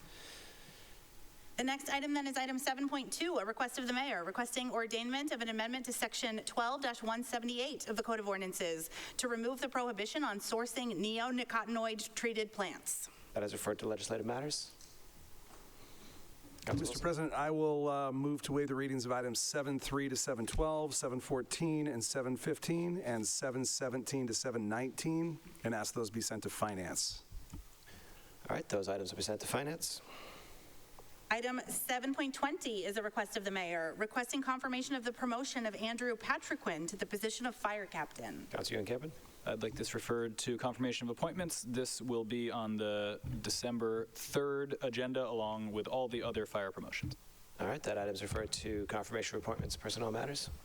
Item 8.1 is an officer's communication from the Condominium Review Board conveying the fiscal year 2023 annual report pursuant to Section 7-70 of the Code of Ordinances.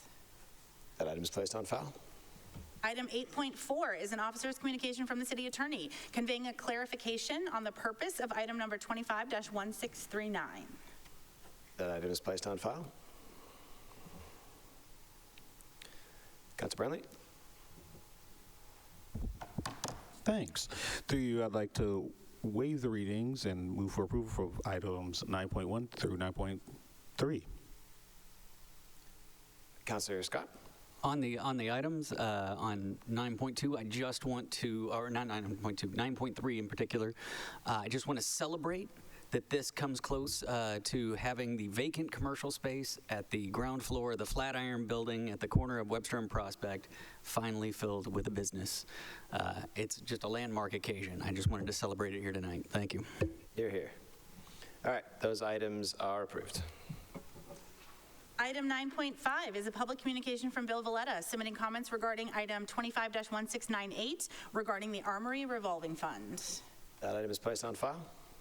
Item 10.2 is a request of the mayor requesting approval of a transfer of $729 from the Communications Department Community Outreach account to the Somerville Public Schools Professional Salaries account for staff participation in the PK through 8 school building planning focus group session. Administration asks that we take this up for consideration this evening. Any discussion, any requests for administration folks to answer questions? No? All right, seeing none, that item is approved. Item 10.3 is a public communication from the Davis Square Neighborhood Council submitting comments regarding item 25-1539, a zoning amendment for 110 Willow Ave and 363 Highland Ave. That item is placed on file. Item 10.4 is a public communication from Daniel Wong submitting comments regarding 90 Washington Street. That item is placed on file. And that brings us to the end of the agenda, Mr. President. Are there any late items? I see no further items before this council. All right, and with that, Councilor Bob moves to adjourn, and we are adjourned. Thanks, everyone.